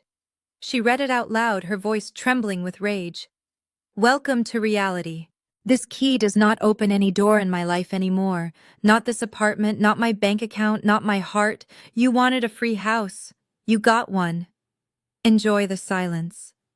Silence fell over the room, broken only by Becky's sniffing. Bernice crushed the note in her fist. Her face twisted into a mask of pure hatred. "How dare she?" she whispered. "How dare she talk to me like this? After I birthed her. After I raised her. She thinks she can just walk away. She thinks she can leave us here in the dark." Luther snatched the broken key from the counter and hurled it across the room. It hit the window with a sharp ping. "She is not walking away," he roared. "She is running. But she cannot hide from us. I am her father. I own her. And she is going to pay for this. She is going to pay for every second of this humiliation. Find her, Terrence. Find out where she went. Now." Suddenly a deafening siren cut through the darkness. It was a security alarm, piercing and rhythmic, triggered by the vibration of Terrence punching the wall. The sound bounced off the empty concrete surfaces, amplifying the chaos. Terrence jumped back, clutching his bleeding knuckles. Before anyone could react, the hallway outside erupted with noise. Heavy boots thudding on carpet, radios crackling with static. "Police! Put your hands where I can see them, now!" The command was shouted from the doorway. 3 officers stormed into the living room, their tactical lights slicing through the gloom, blinding the family. They moved with aggressive precision. Behind them stood Sarah, the building manager, holding a clipboard like a shield. She looked at the broken doorframe and the hole in the wall, and her face hardened. "That is them," Sarah said, pointing a shaking finger at Luther. "Those are the people who broke in. I told security to watch the cameras. They drilled the lock." Luther stepped forward, shielding his eyes from the glare of the flashlights. "Officer, this is a huge misunderstanding. I am Luther Vance. This is my daughter Jasmine Vance's apartment. We are family. We are moving in tonight. We have keys." He tried to gesture to the broken key on the floor, but the lead officer stepped forward, his hand resting on his holster. "Sir, back up. I do not care who you say you are. This unit is flagged as vacant corporate property. The lease was terminated at 5 p.m. today. You are trespassing on private property, and from the looks of that door, you committed breaking and entering." Bernice let out a shrill scream. "Vacant! That is a lie. My daughter lives here. She invited us. She is just playing a sick game. Call her. Tell her to stop this nonsense." Sarah stepped into the beam of light. "No, ma'am," she said, her voice trembling but loud enough to be heard over the siren. "Ms. Vance surrendered possession of this unit this afternoon. She signed the termination papers. She paid the exit fees. She explicitly stated that she has vacated the premises. As of 5 o'clock, this apartment went back to the management company. You are not guests. You are intruders." Becky tried to stand up, using her suitcase for leverage, wailing again. "I am pregnant. You cannot treat us like criminals. We are victims here. Jasmine tricked us. She told us to come. She promised us a TV." The officer shined his light on Becky, then moved the beam to the jagged hole Terrence had punched in the drywall. "It looks like you folks caused significant property damage," he said coldly. "That makes this vandalism. And since you broke into a commercial residential unit with tools, that makes it burglary." Luther's face went from purple to a sickly shade of gray. He looked at Sarah, desperate now. "Call her. Call Jasmine right now. Tell her to clear this up. She cannot do this to her father. She cannot put us in jail." Sarah shook her head slowly, clutching her clipboard tighter. "I cannot do that, sir. Ms. Vance gave specific instructions. She said that if anyone entered this unit after 5 o'clock, they were not her guests because she does not live here. She said to call the police immediately. She said she has no family at this address." The officer unclipped his handcuffs. The metallic ratchet sound was loud in the empty room. "All right, folks. The party is over. Turn around and put your hands behind your backs. You are all under arrest." The walk from the elevator to the police cruisers was the longest walk of Luther Vance's life. He was a deacon at his church. He was a man who wore suits to the grocery store. Now he was being marched through the lobby of a luxury building with his hands cuffed behind his back, while the residents whispered and pointed. The handcuffs bit into his wrists, cold and tight. Bernice was weeping loudly, praying to Jesus to strike down the officers. But the only thing that struck was the reality of the back seat of a police car. It smelled like stale sweat and disinfectant. Becky was spared the cuffs because of the baby, but the humiliation was the same. She sat in the back of a separate unit, clutching her stomach and watching her husband get shoved into a squad car like a common criminal. Terence was cursing, kicking at the window until an officer tapped on the glass with a baton and told him to sit still or face a resisting charge. At the precinct, they were processed like anyone else. Fingerprints, mugshots, the removal of belts and shoelaces. Luther stood for his photo, holding the placard with his name and booking number, his face a mask of shock and fury. They were put in a holding cell. It was a cage, a concrete box with a metal toilet in the corner and a bench that sucked the heat right out of their bones. Bernice used her one phone call immediately. She dialed Jasmine's number with trembling fingers. She was ready to scream. She was ready to demand that Jasmine get down here this instant and fix this mess. But the phone did not ring. It did not go to voicemail. It just clicked, and a robotic voice said, "The number you have dialed is not accepting calls from this number." She tried again, and again, blocked. Jasmine had cut the line. She had severed the connection before the handcuffs even went on. Luther tried next. Same result. Terence tried. Nothing. They were screaming into a void. Jasmine was gone. Panic set in. They could not stay here. They had to make bail. But they were broke. Luther's credit cards were maxed out from the crypto loans. Terence had zero assets.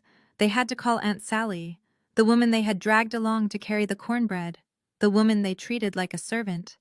She had been waiting in the lobby, terrified and confused, when the police took them away. Sally answered on the first ring. She came down to the station in a taxi. She stood at the desk opening her worn leather purse. She pulled out a stack of cash. It was her emergency fund, her life savings, money she had hidden under her mattress for 10 years. She counted it out with shaking hands to pay for the freedom of people who would not have given her a dime. They were released at 3 a.m. The city was quiet and cold. They stood on the sidewalk outside the precinct holding their shoelaces and belts, their clothes wrinkled and smelling of the cell. They looked at each other, tired, hungry, defeated. "Where do we go?" Becky asked, her voice thin and scratchy. "We cannot go back to the penthouse."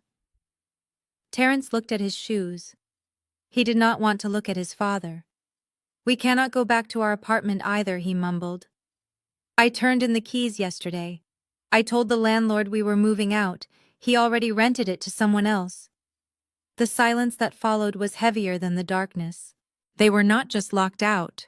They were homeless. They had burned their bridges, and now they were standing on the edge of the cliff, with nowhere to go but down. Luther looked at his son, and then at his car parked blocks away. "Get in the car," he said, his voice dead. "We are going to my house. It is going to be tight." I sat in the dark living room of my parents' house while the cheap floral fabric of the sofa scratched against my cheek. My back was already throbbing from the broken spring digging into my spine. It was 2 a.m. and the house was finally quiet, but the silence felt heavy and suffocating. The air was thick with the smell of old frying oil and the new acrid scent of Becky's nail polish remover. They had been here for 6 hours, and it already felt like 6 years. The house was too small. It had always been small, but with just me and Bernice it was manageable. Now, with 4 adults and all their baggage, it felt like a submarine running out of oxygen. Every time someone moved, a floorboard creaked. Every time someone flushed the toilet, the pipes groaned in the walls like a dying animal. Becky and Terence had taken over the master bedroom. My bedroom. I could hear Terence snoring through the thin drywall. It was a wet, rattling sound that grated on my nerves. Becky had complained for an hour about the mattress being too firm before finally passing out. They had thrown my clothes off the dresser to make room for their things. My suits, my church shoes, my dignity, all pushed into a corner to make space for their chaos. Bernice was in the guest room, surrounded by boxes of Christmas decorations and old winter coats. She had spent the last hour before bed pacing the kitchen, muttering to herself. She was angry, not just at Jasmine, but at the world. She had lost her punching bag. Jasmine had always been the pressure valve for this family. When Bernice was mad, she yelled at Jasmine. When Terrence failed, we blamed Jasmine for not helping enough. She absorbed it all. She took the toxicity and neutralized it. But now she was gone. And the toxicity had nowhere to go. It was bouncing off the walls and hitting us. I had watched Bernice turn on Becky tonight. It was vicious. It was the same tone she used to use on Jasmine, but Becky did not know how to take it. Becky fought back, she whined, she played the victim, and that only made Bernice angrier. I shifted on the couch trying to find a position that didn't hurt. My hip bone pressed against the wooden frame. This was my life now. Sleeping on furniture I bought at a garage sale 20 years ago while my grown son slept in my bed. I thought about the penthouse, the white leather sofa, the view of the city lights. We could have had that. We could be sleeping in climate-controlled luxury right now if we had just played it smarter. If we had just waited until Sunday. But we got greedy. And now we were paying the price. I heard a noise from the kitchen, the refrigerator door opening. I lifted my head. In the dim light from the street lamp outside, I saw Terrence. He was standing in his boxers drinking milk straight from the carton. My milk. He wiped his mouth with the back of his hand and let out a loud belch. He didn't even close the carton before putting it back. I laid my head back down and closed my eyes. This was hell. Pure and simple. We were rats in a cage eating each other. And the worst part was, we had locked ourselves in. We had burned the only bridge that led out. And now we had to live in the ashes. I knew it was only going to get worse. The money was gone. The patience was gone. And soon the house would be gone too. I just didn't have the heart to tell them yet. It had been 5 days since the arrest, and the house was turning into a pressure cooker. The air conditioner in my parents' house was broken again, and the heat made everything worse. Becky was constantly crying about her swollen ankles, and my mother was pacing the kitchen muttering about betrayal and ungrateful children. I could not take it anymore. I needed money. I needed space. I needed Jasmine to fix this. I drove to the architecture firm downtown where Jasmine worked. I was ready to cause a scene. I was ready to march into the lobby and demand she come downstairs and write me a check for the hotel room we deserved. I rehearsed my speech in the elevator. I was going to tell her boss that she was neglecting her family. I was going to shame her into submission. I walked up to the receptionist desk, my chest puffed out. "Tell Jasmine Vance her brother is here," I demanded, leaning over the counter. "And tell her it is an emergency." The receptionist looked at me over her glasses. She did not look intimidated. She looked bored. "Ms. Vance is no longer with this firm, sir," she said calmly. "She resigned effective last Friday." I stared at her, resigned. Jasmine loved this job. She bragged about it constantly. She worked 80-hour weeks. She would not just quit. "You are lying," I snapped. "Call her office." The receptionist sighed and typed something on her keyboard. "Sir, her office is empty." She cleared out her desk. "She is gone." Security escorted her out. "If you do not leave, I will call them to escort you out too." I walked back to the car feeling the ground shift under my feet. She quit her job. The job that paid for the penthouse. The job that paid for my bail. If she did not have a job, how was she going to support us? I sat in the sweltering car and pulled out my phone. I started scrolling through my contacts. I needed to find someone who knew where she was. I found the number for Keisha, her friend from college. I hit dial. It rang once and then went to a busy signal. Blocked. I tried Marcus, her ex-boyfriend from 3 years ago. Straight to voicemail. I went to Instagram. I searched for her profile. User not found. I searched for her friends' profiles. I could not see their stories. They had all blocked me. Every single one of them. I sat there sweating in the driver's seat and I tried to think. Where would she go? What was her favorite restaurant? What gym did she go to? I racked my brain trying to come up with a single detail about my sister's life that did not involve money or what she could do for me. I realized with a jolt of cold fear that I did not know her. I did not know her favorite color. I did not know if she liked sushi or tacos. I did not know the name of a single person she hung out with on weekends. To me, she was just a resource. She was a bank account with legs. I had spent 35 years living in her shadow, taking her money, eating her food, and I did not know a single thing about the human being inside the suit. She was a ghost. She had vanished into the city, leaving no footprints because I had never bothered to look at where she was walking. Panic started to claw at my throat. If I could not find her, I could not pressure her. If I could not pressure her, we were dead. I needed professional help. I needed someone who could see things I had ignored. I drove back to the house. Everyone was asleep or pretending to be. I crept into the living room where my father was snoring on the couch. His wallet was on the coffee table next to a pile of unpaid bills. I opened it. It was thin. I pulled out his platinum credit card, the one he used for emergencies, the one that was already over the limit because of my crypto losses. I held it up to the light. Maybe there was a little room left. Maybe the bank would let one more charge slide before they cut us off completely. I slipped the card into my pocket. I was going to find a private investigator. I was going to find my sister.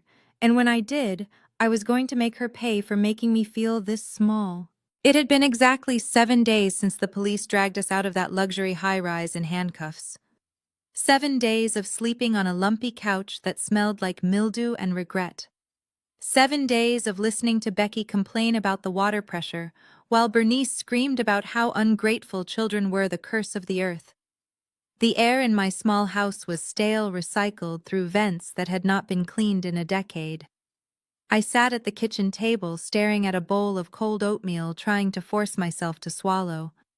My stomach was a hard knot of anxiety that never loosened, no matter how much antacid I chewed. Then came the sharp rap at the front door. It was not a friendly neighborly knock. It was the heavy authoritative pound of official business. I flinched so hard I spilled coffee on the vinyl tablecloth. Bernice was in the back room arguing with Becky about laundry detergent again, so I wiped my mouth and walked to the door, my knees popping with every step. The mailman stood on the porch holding a thick white envelope. He had a scanner in his hand and a look of boredom on his face. "Luther Vance?" he asked, looking at his device, not at me. I knotted my throat too tight to speak. "Sign here," he said. "Certified mail." My heart started to hammer against my ribs like a trapped bird. Certified mail was never good news. It was either the IRS, the court, or a debt collector. I scribbled my name, my hand shaking so bad the signature looked like a seismograph of an earthquake. He handed me the envelope and walked away without another word, leaving me alone with the paper bomb in my hand. I closed the door and leaned against it, breathing hard. The return address was in bold black letters: Phoenix Rising, LLC. I had never heard of them. It sounded like a church or a charity or maybe a hipster coffee shop. For a second, a foolish, desperate hope flared in my chest. Maybe it was good news. Maybe one of Terrence's crypto investments had finally paid off like he promised. Maybe this was a dividend check. Maybe we were saved. I tore the envelope open with clumsy fingers. There was no check inside, just a stack of crisp legal documents stapled together at the top. I unfolded the cover letter. The words swam before my eyes, blurring into a nightmare. Notice of debt acceleration and intent to foreclose. I read it again and again. The words did not change. They burned into my retinas. Dear Mr. Vance, please be advised that your mortgage debt previously held by First National Bank has been purchased by Phoenix Rising LLC. As the new lien holder, we have reviewed your payment history. You are 6 months in default. Under the terms of your original agreement, we are exercising our right to accelerate the debt. The total principal balance of $150,000 is due immediately. You have 30 days to remit payment in full. Failure to pay will result in immediate foreclosure proceedings and eviction. The room spun. I had to grab the doorknob to keep from sliding to the floor. $150,000. It was all there in black and white. The secret second mortgage, the home equity line of credit, the money I had siphoned out of the walls of this house to give to Terrence. He said it was a sure thing. He said Bitcoin was going to the moon. He said he would pay me back double in 3 months. That was 2 years ago. The money was gone. Vaporized in a digital wallet I did not even know how to access. I had been hiding the late notices from Bernice for months. I thought I could fix it. I thought I could rob Peter to pay Paul. But now Paul was at the door and he wanted everything. Phoenix Rising. Who were they? Why did they buy my debt? Banks usually just send angry letters. They do not sell your life to some shadow company that demands payment in 30 days. This felt personal. It felt aggressive. I looked down the hallway. I could hear Bernice humming a hymn as she folded towels. She thought this house was paid off. She thought we owned it free and clear. She thought we had a safety net, even if it was a small, cramped one. She did not know that we were standing on a trap door, and I had just cut the rope. If she found out, she would leave me. After 40 years, she would pack her bags and walk out. She could forgive a lot of things. She could forgive me for being hard on Jasmine. She could forgive me for spoiling Terrence. But she would never forgive me for losing her home. I folded the letter quickly, shoving it deep into the inside pocket of my cardigan. I could feel the sharp corners pressing against my ribs like a knife. I could not tell them. Not yet. I had 30 days. 30 days to find a miracle. 30 days to come up with a fortune I did not have. I walked back into the kitchen, my legs feeling like lead. Bernice walked in carrying a basket of laundry. "Who was at the door, Luther?" she asked casually. "Just a wrong address," I lied, my voice sounding thin and reedy in my own ears. "Just some junk mail." She nodded, not really listening. "Well, tell Terrence to move his car. He is blocking the driveway again. And tell him to stop buying that expensive organic milk. We are on a budget until Jasmine comes to her senses." I nodded, staring at the floor. A budget. We did not need a budget. We needed a time machine. We were not just broke. We were dead men walking. And the executioner had just sent the invitation. The heat in the kitchen was suffocating. I was staring at the foreclosure letter hidden in my pocket, burning a hole through the fabric. Terrence stomped into the room. He did not ask how I was doing. He did not ask if I had eaten. He just held out his hand, palm up. "Dad," he said, his voice loud and demanding. "I need the credit card. Becky sent me a list. We need the newborn diapers, the expensive ones with the aloe liner. And she wants to stock up on the organic goat milk formula. It is $40 a can." I did not look up. I could not look at him. I stared at the chipped Formica table. "I do not have it." "Son," I whispered. Terrence scoffed. He kicked the leg of my chair. "Stop playing games, old man. Just give me the card." "I tried to use the one in your wallet, but it got declined at the gas station. You probably forgot to pay the bill again. Call the bank and authorize the charge. We have a baby coming. We need this stuff." I looked up then. I looked at the son I had ruined. The son I had bankrupted myself to please. "There is no bank to call, Terrence," I said, my voice cracking. "The card is not declined because of a late fee. It is declined because there is no money." He froze. "What are you talking about? You have your pension. You have the savings." "It is gone," I said. The words tasted like ash. "I gave it to you. For the crypto. For the investments. You lost it all, Terrence. And I lost the rest trying to save you. The savings account is empty. The checking account is overdrawn. And the house—" I stopped. Bernice had just walked into the room carrying a basket of folded sheets. She stopped dead in the doorway. Her eyes were wide, fixed on my face. "What about the house, Luther?" she asked. Her voice was barely a whisper, but it cut through the room like a knife. I looked at my wife, the woman I had promised to protect, the woman who thought she was secure. "I mortgaged it, Bernice. I took out a loan against the deed. 3 of them, actually. I gave the money to Terrence. And now the bank is taking it back. We have 30 days to pay $150,000 or we are on the street." The silence that followed was absolute. It was the sound of a world ending. Bernice dropped the laundry basket. She did not scream. She did not yell. She just swayed. Her eyes rolled back in her head and she crumpled. She hit the linoleum floor with a heavy, sickening thud. Mom, Terrence screamed. He dropped to his knees, shaking her shoulders. Mom, wake up! Dad, what did you do to her? Becky waddled into the room, hearing the noise. When she saw Bernice on the floor, she started shrieking, clutching her belly. Is she dead? Oh my God, is she dead? Who is going to cook for us? Who is going to help with the baby? I knelt beside my wife, checking her pulse. It was there, but it was weak. She was breathing shallow, rapid breaths. She wasn't dead. She was just broken. The reality was too heavy for her to carry, so her body just shut down. We dragged her to the living room and laid her on the lumpy sofa.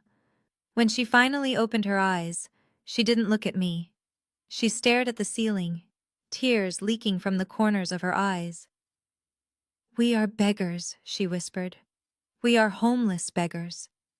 Terrence sat on the floor, his head in his hands. He was rocking back and forth. No money, he muttered. No house, no formula. What are we going to do? We cannot survive like this. He looked up and his eyes were wild with desperation. There was only one name left in his mind. One person who had escaped the sinking ship. Jasmine, he said. We have to find Jasmine. She is the only one with cash. She is the only one who can pay off the bank. We have to find her dad. We have to beg if we have to. She is the only thing standing between us and the street. The phone rang at 6 a.m, cutting through the stagnant air of the house like a fire alarm. Terrence scrambled for it, knocking over an empty soda can in his haste. It was the private investigator. He had done his job. He had found her. She was not hiding in another state. She was not in Europe. She was right here in Atlanta, but she had moved up in the world. He wrote the address down on the back of a pizza box, his hand shaking with adrenaline. Vance Global Design. She had not just found a new job. She had started her own firm, and according to the investigator, she had leased a massive office space in the financial district. Terrence hung up and looked at the family gathered in the kitchen. They looked ragged. Bernice was pale. Luther looked 10 years older. But when Terrence read the address, a spark of life returned to their eyes. It was the look of predators who had just caught the scent of blood. She has her own company, Luther said slowly, standing up straighter.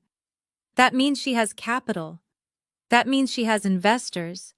She is sitting on a gold mine while her family starves. That money belongs to us. I paid for her education. I put the roof over her head that allowed her to study. That firm is mine by rights. They began to plan their assault immediately. This was not going to be a polite visit. This was a raid. They needed a strategy that would force her hand. They needed to make a scene so big and so embarrassing that she would pay them just to make them go away. Becky stepped forward, rubbing her belly. Leave it to me, she said, a nasty smile spreading across her face. If she refuses, if she tries to call security, I will drop.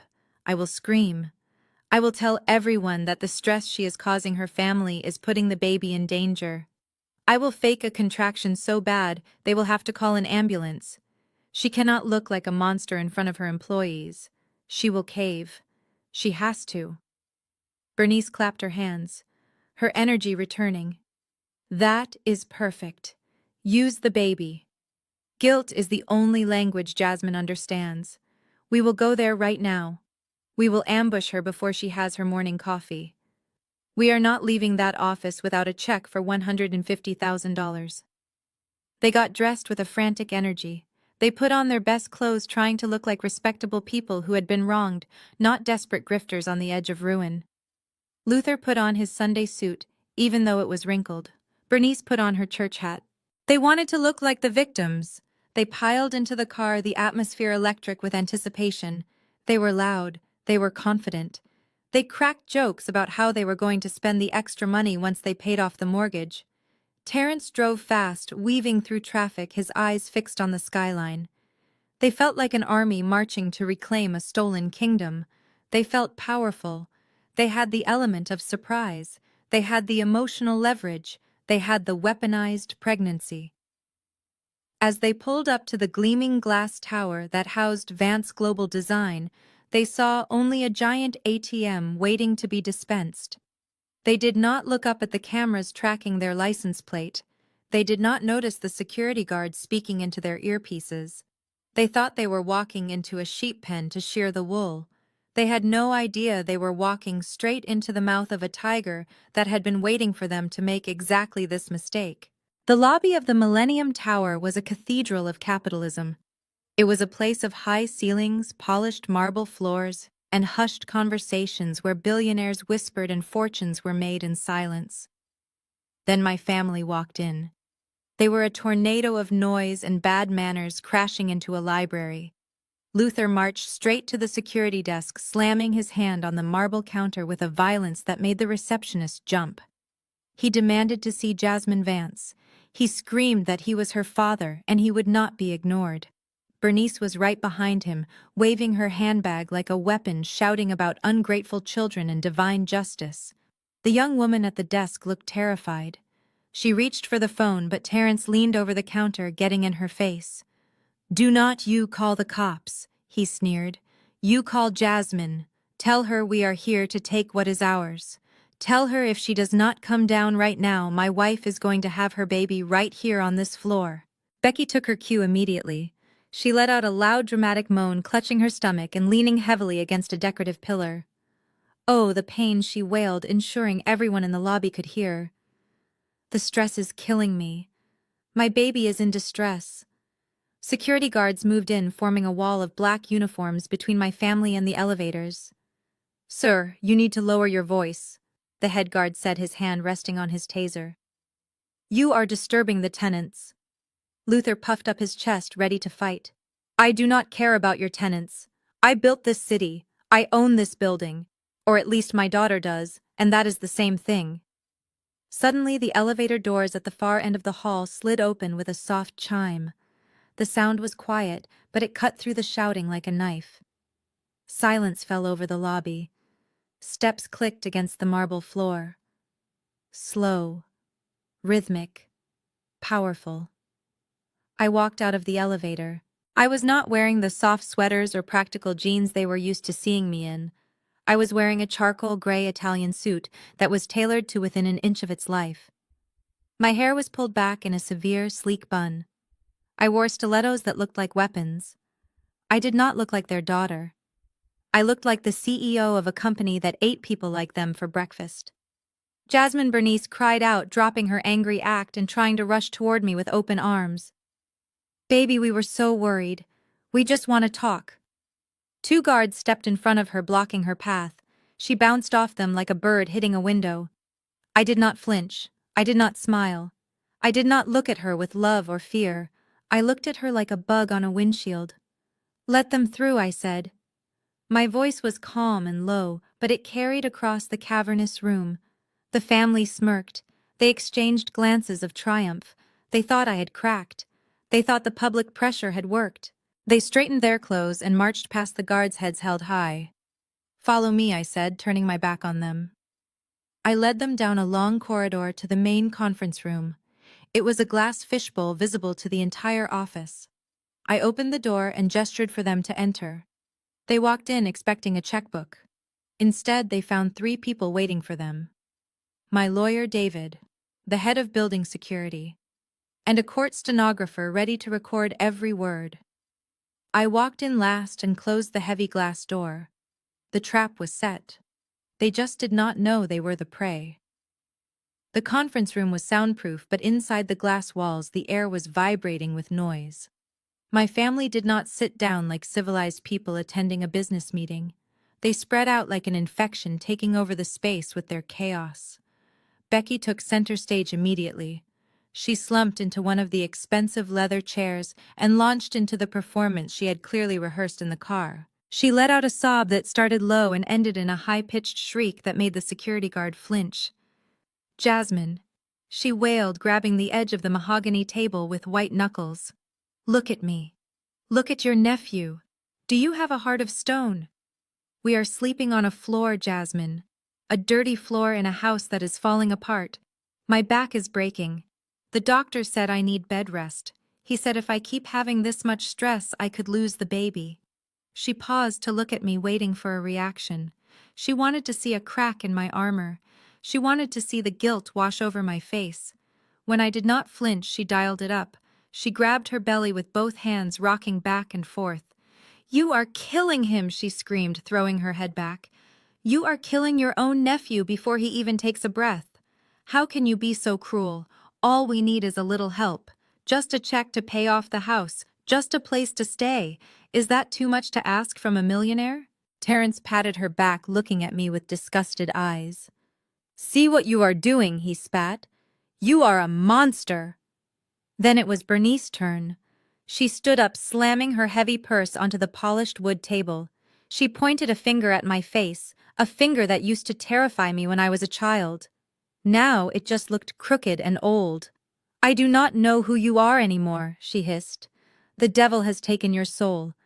I birthed you. I pushed you out into this world. I wiped your backside. I fed you when we had nothing. I sacrificed my own happiness so you could go to school. And this is how you repay me, by watching us starve, by watching your mother sleep on a lumpy couch. You are cold, Jasmine. You are a block of ice. I should have left you in the hospital.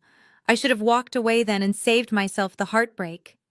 She leaned over the table, her face inches from mine, screaming about duty and Bible verses and the fourth commandment. She went on for 5 minutes straight. She called me every name in the book. She cried real tears of rage. She threatened to go to the press. She prayed loudly for God to strike me down for my insolence. I sat perfectly still. I did not blink. I did not interrupt. I watched them the way a scientist watches bacteria under a microscope. I watched my lawyer David checking his watch, looking bored. I watched the stenographer typing furiously to keep up with the stream of abuse. I watched the security guard shifting his weight, ready to tackle them if they lunged. Finally, they ran out of breath. The screaming turned into heavy panting. The room fell into a heavy, awkward silence. They looked at me, chests heaving, waiting for me to break. They were waiting for the apology. They were waiting for the tears. They were waiting for the checkbook to come out. I slowly uncrossed my legs. I placed my hands flat on the table. The cool glass felt grounding under my palms. I looked at Becky, who was wiping dry tears from her cheeks. I looked at Bernice, who was trembling with self-righteous rage. I looked at Luther, who was staring at the floor, unable to meet my eyes. "Are you finished?" I asked. My voice was soft, but it hit the walls like a hammer.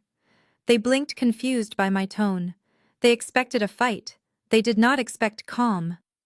"Good," I said, standing up and buttoning my blazer. "Because now it is my turn to speak, and unlike you, I am only going to say this once." David stepped forward from the corner of the room. He moved with the silent lethality of a shark in a suit. He did not say a word. He simply placed a thick black leather folder in the center of the glass conference table. It hit the surface with a heavy thud that made Becky jump and silenced Bernice's muttering. Luther looked at the folder like it was a bomb. He knew what legal papers looked like. He had seen enough of them in the last week. "Go ahead," I said, my voice steady and cold. "Open it." My father reached out, his hand shaking visibly. He flipped open the cover. He recognized the documents immediately. It was the same foreclosure notice he had hidden in his pocket for a week. The same demand for payment. The same threat of eviction from Phoenix Rising LLC. "You are familiar with this document?" I asked. Luther nodded slowly, sweat beading on his forehead. "It is the mortgage notice," he whispered, his voice trembling. "From the new company. They bought the note from the bank. They are threatening to take the house if we do not pay the full balance in 30 days. I leaned back in my chair, crossing my arms. "You are right. They are extremely aggressive. They have a zero-tolerance policy for default. And do you know why? Do you know who runs Phoenix Rising?" They looked at me blankly. Terrence scoffed, waving his hand dismissively. "Who cares? Some faceless suit in New York, Some hedge fund guy trying to make a quick buck. Just tell us if you are going to help us pay them or not. I stared at Terrence until he looked away. No, Terrence. It is not a suit in New York. And it is not a hedge fund. I tapped the glass table with my index finger right next to the folder. It is me. The room went so quiet you could hear the air conditioning humming in the vents. It was a vacuum of silence. I am the sole proprietor of Phoenix Rising LLC, I said, letting the words hang in the air. I incorporated it 6 months ago. I named it that because I knew I would eventually have to rise from the ashes of the life you people tried to burn down. I bought your debt last week. I bought every cent of the $150,000 you stole from your own equity to fund Terrence's gambling. I own the note. I own the interest. And most importantly, I own the deed to the house you are sleeping in. Luther's face went the color of old paper. All the blood drained out of him, leaving him looking like a corpse propped up in a chair. His mouth opened, but no sound came out. He was doing the math in his head. He realized that the daughter he had slapped, the daughter he had bullied and dismissed, was now the only thing standing between him and the street. Terrence's jaw literally dropped. He looked from me to the papers and back again, his eyes bulging. You, he stammered. You are the bank. I nodded slowly, enjoying the look of absolute terror on their faces. I am the bank. I am the landlord, and you are currently 6 months behind on payment. You came here today demanding money from me. You came here to extort me with fake tears and a fake pregnancy scare. But you forgot one thing. You do not demand things from your creditor. You do not threaten the person who holds the keys to your survival. You beg. And right now I do not see anyone begging. I picked up the silver remote control from the table and pointed it at the wall. The massive screen behind me flickered to life, bathing the room in the harsh blue light of evidence. Look closely, I said, my voice cutting through the tension. This is not hearsay. This is a paper trail. The first image was a high-resolution scan of a document. It was the loan application for the second mortgage. There was Luther's signature, bold and undeniable. Next slide. A bank statement showing a $50,000 wire transfer to an offshore crypto exchange. Next slide. A photo from Terrence's private social media showing him posing next to a modified car with custom rims. Rims bought with the money meant for the mortgage payment. Next slide. Credit card receipts for designer maternity clothes and expensive dinners signed by Becky, but paid for by Luther. I turned to face my father, who was shrinking into his chair. You sat there and let Mom faint from the shock. You let her think this was just bad market luck. But it was not luck. You are not a victim, Dad. You are an accomplice. You signed the papers. You handed over the cash. You sold your wife's future and your own dignity just to keep enabling a son who refuses to grow up. You did not just lose the house. You gave it away piece by piece. Bernice slowly turned her head to look at the man she had been married to for 40 years. The look in her eyes was not love or anger anymore. It was pure horror. She was looking at a stranger. She realized that while she was clipping coupons and saving pennies, he was signing away her security to buy toys for their 35-year-old son. She looked at Terrence, who was trying to shrink behind his wife, and she finally saw him for the parasite he was. She looked sick. I cleared my throat, bringing the room back to me. I am not a monster, I said, my voice flat. I am not going to foreclose on you today. I am not going to throw you on the street tonight, but I am not forgiving this debt either. Here is the deal. You are going to list the house for sale tomorrow. You will sell it at market value. You will pay Phoenix Rising the full $150,000 you owe immediately after closing. Whatever money is left over is yours to keep. It won't be much, maybe $20,000 if you are lucky. It is enough for a security deposit on a small apartment for 2 people. Just 2. That is the condition. Terrence and Becky get nothing. They do not get a cut of the equity. They do not get a room in your new apartment. They are cut off completely.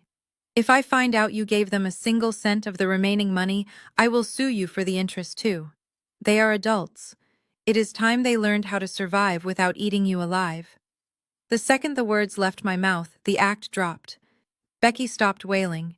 She sat up straight, and the fake tears evaporated like magic.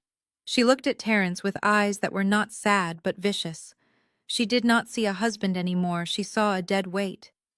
"You lied to me," she spat, her voice venomous. "You said you had crypto millions. You said your family was rich. You are just a broke loser living in your mommy's basement." She stood up, grabbing her designer purse. "I am going to my mother's house. Do not follow me, Terence. My lawyer will send the divorce papers to the shelter or wherever you end up sleeping." She walked out of the glass room without looking back, leaving the scent of expensive perfume and betrayal in her wake. Terence collapsed. He looked at me, his face wet with snot and real tears this time. "Jasmine, please," he sobbed, reaching for my hand across the table. "You cannot let her leave. You cannot let me drown. I am your brother. We are blood." I pulled my hand away as if he were contagious. I pressed the intercom button on the table. "Mr. Henderson, please escort my guests out. They are leaving now." The guard stepped forward, grabbing Terence by the arms as he wailed. It was over. The family unit had not just cracked, it had shattered into a million sharp pieces right there on my conference room floor. It took exactly 30 days for the ink to dry on the deed. The house on Elm Street where I grew up is gone. It belongs to a nice young couple now who have no idea about the war that was fought within those walls. My parents live in a one-bedroom walk-up apartment next to the highway. It is noisy and cramped. The walls are paper-thin and the carpet smells like stale smoke. There is no peace there, only the sound of sirens and the endless loop of blame. Bernice reminds Luther every morning over instant coffee that he is the architect of their ruin. She stares at the peeling wallpaper and lists his failures one by one. Luther just sits in his armchair staring at a blank wall, a king without a kingdom, broken by his own hubris. And Terence finally found a job. He is not a crypto millionaire. He is sweeping floors at the mall food court. He wears a gray jumpsuit with his name stitched on the pocket. He cleans up other people's trash because for the first time in his life, there is no one standing behind him to clean up his. I drove past the old house yesterday. I saw the bright red sold sign planted on the lawn. I waited for the sadness to hit me. I waited for the guilt to tighten my chest, but it never came. I just felt light. I felt the cool air of freedom filling my lungs. It was not my tragedy anymore. It was just a house. I put the car in gear and drove toward the horizon, finally breathing air that belonged only to me. The terrace of my new villa was bathed in the soft amber glow of the setting sun. It was a different kind of light than the one that used to filter through the blinds of my old apartment. This light felt clean. It felt earned. The air smelled of jasmine flowers from the garden and the expensive cedar wood of the fire pit. I stood by the railing looking out at the tree line where the city noise was just a distant hum. Behind me I could hear the clinking of glass and the easy rhythm of laughter. It was a sound I was not used to. Genuine laughter. Not the manic laughter of Terence when he won a bet, or the cruel laughter of my mother when she was mocking a neighbor. This was the sound of my chosen family. Keisha was there pouring vintage Chardonnay and telling a story that had everyone in stitches. David, my lawyer, was there too, trading jokes with my new operations manager. These were people who knew me. Not Jasmine, the bank account. Not Jasmine, the scapegoat. Just Jasmine. They were here because they wanted to be, not because they needed something. I walked back to the table where we had set up a spread of cheese and fruit. I felt light. My shoulders, which had been hunched in defense for 30 years, were finally relaxed. I reached for a grape, and that was when it happened. My phone was sitting on the edge of the teak table. It lit up. A silent vibration buzzed against the wood. I looked down. The screen was bright in the twilight. There was no name. Just a string of digits, an unknown number. The conversation around me didn't stop, but I felt the world slow down for a second. I knew who it was. It was the pattern of desperation. It was Bernice calling from a payphone or a neighbor's house trying to bypass the blocks I had put on her cell. Or maybe it was Luther trying to beg for a loan modification. Or Terence crying about his new reality. The old Jasmine would have panicked. The old Jasmine would have felt that familiar spike of cortisol, that sick twist in the gut that said, I had to fix this, I had to answer, I had to help. But I stood there staring at the glowing screen, and I felt nothing. No fear, no guilt, no anger. Just a profound sense of detachment. It was like watching a fish swim behind thick glass. They were mouth-breathing and thrashing, but they could not touch me. They could not get wet. I reached out and picked up the device. It felt heavy with their history, heavy with the years of manipulation. Beside the cheese board sat a large silver ice bucket filled with melting cubes and cold water. Keisha stopped talking. She looked at me holding the phone. She saw the unknown number. Her eyes went soft with concern. Do you need to take that? She asked quietly. I looked at the phone one last time. The vibration was persistent, like a heartbeat that refused to die. I did not press decline. I did not try to block it. That would still be an engagement. That would still be a reaction. I held the phone over the silver bucket. I watched the screen flash one last time. Then I simply opened my fingers. The phone dropped. It hit the water with a heavy, satisfying splash. It sank to the bottom, nesting between the ice cubes. The light sputtered for a second, turning the water a faint blue, and then it went dark. The buzzing stopped. The silence that followed was the most beautiful sound I had ever heard. I looked up at Keisha. She was grinning a wide, proud grin. I picked up my wine glass, the crystal cool and solid against my fingertips. I looked around at the faces of the people who actually loved me. I took a deep breath, filling my lungs with the sweet night air. Cheers to peace, I said softly. We clinked glasses. The sound rang out like a bell, signaling the end of a long, dark winter and the beginning of an endless summer. I took a sip of the wine and turned back to the sunset, leaving the phone and the past drowning in the ice. This story is a brutal reminder that shared DNA is not a license for abuse. Jasmine's journey proves that family isn't defined by blood, but by mutual respect. We often cling to toxic relationships out of guilt, believing we can buy love with generosity or fix people with patience. But you cannot purchase peace from those committed to destroying it. The ultimate act of self-love isn't just building a sanctuary, it is having the courage to lock the gate. Sometimes you must be willing to become the villain in their narrative to finally become the hero of your own life. If you believe that your mental peace is worth more than anyone's expectations, hit that subscribe button. And tell me in the comments, what is the one boundary you are terrified to set, but know you need to save yourself?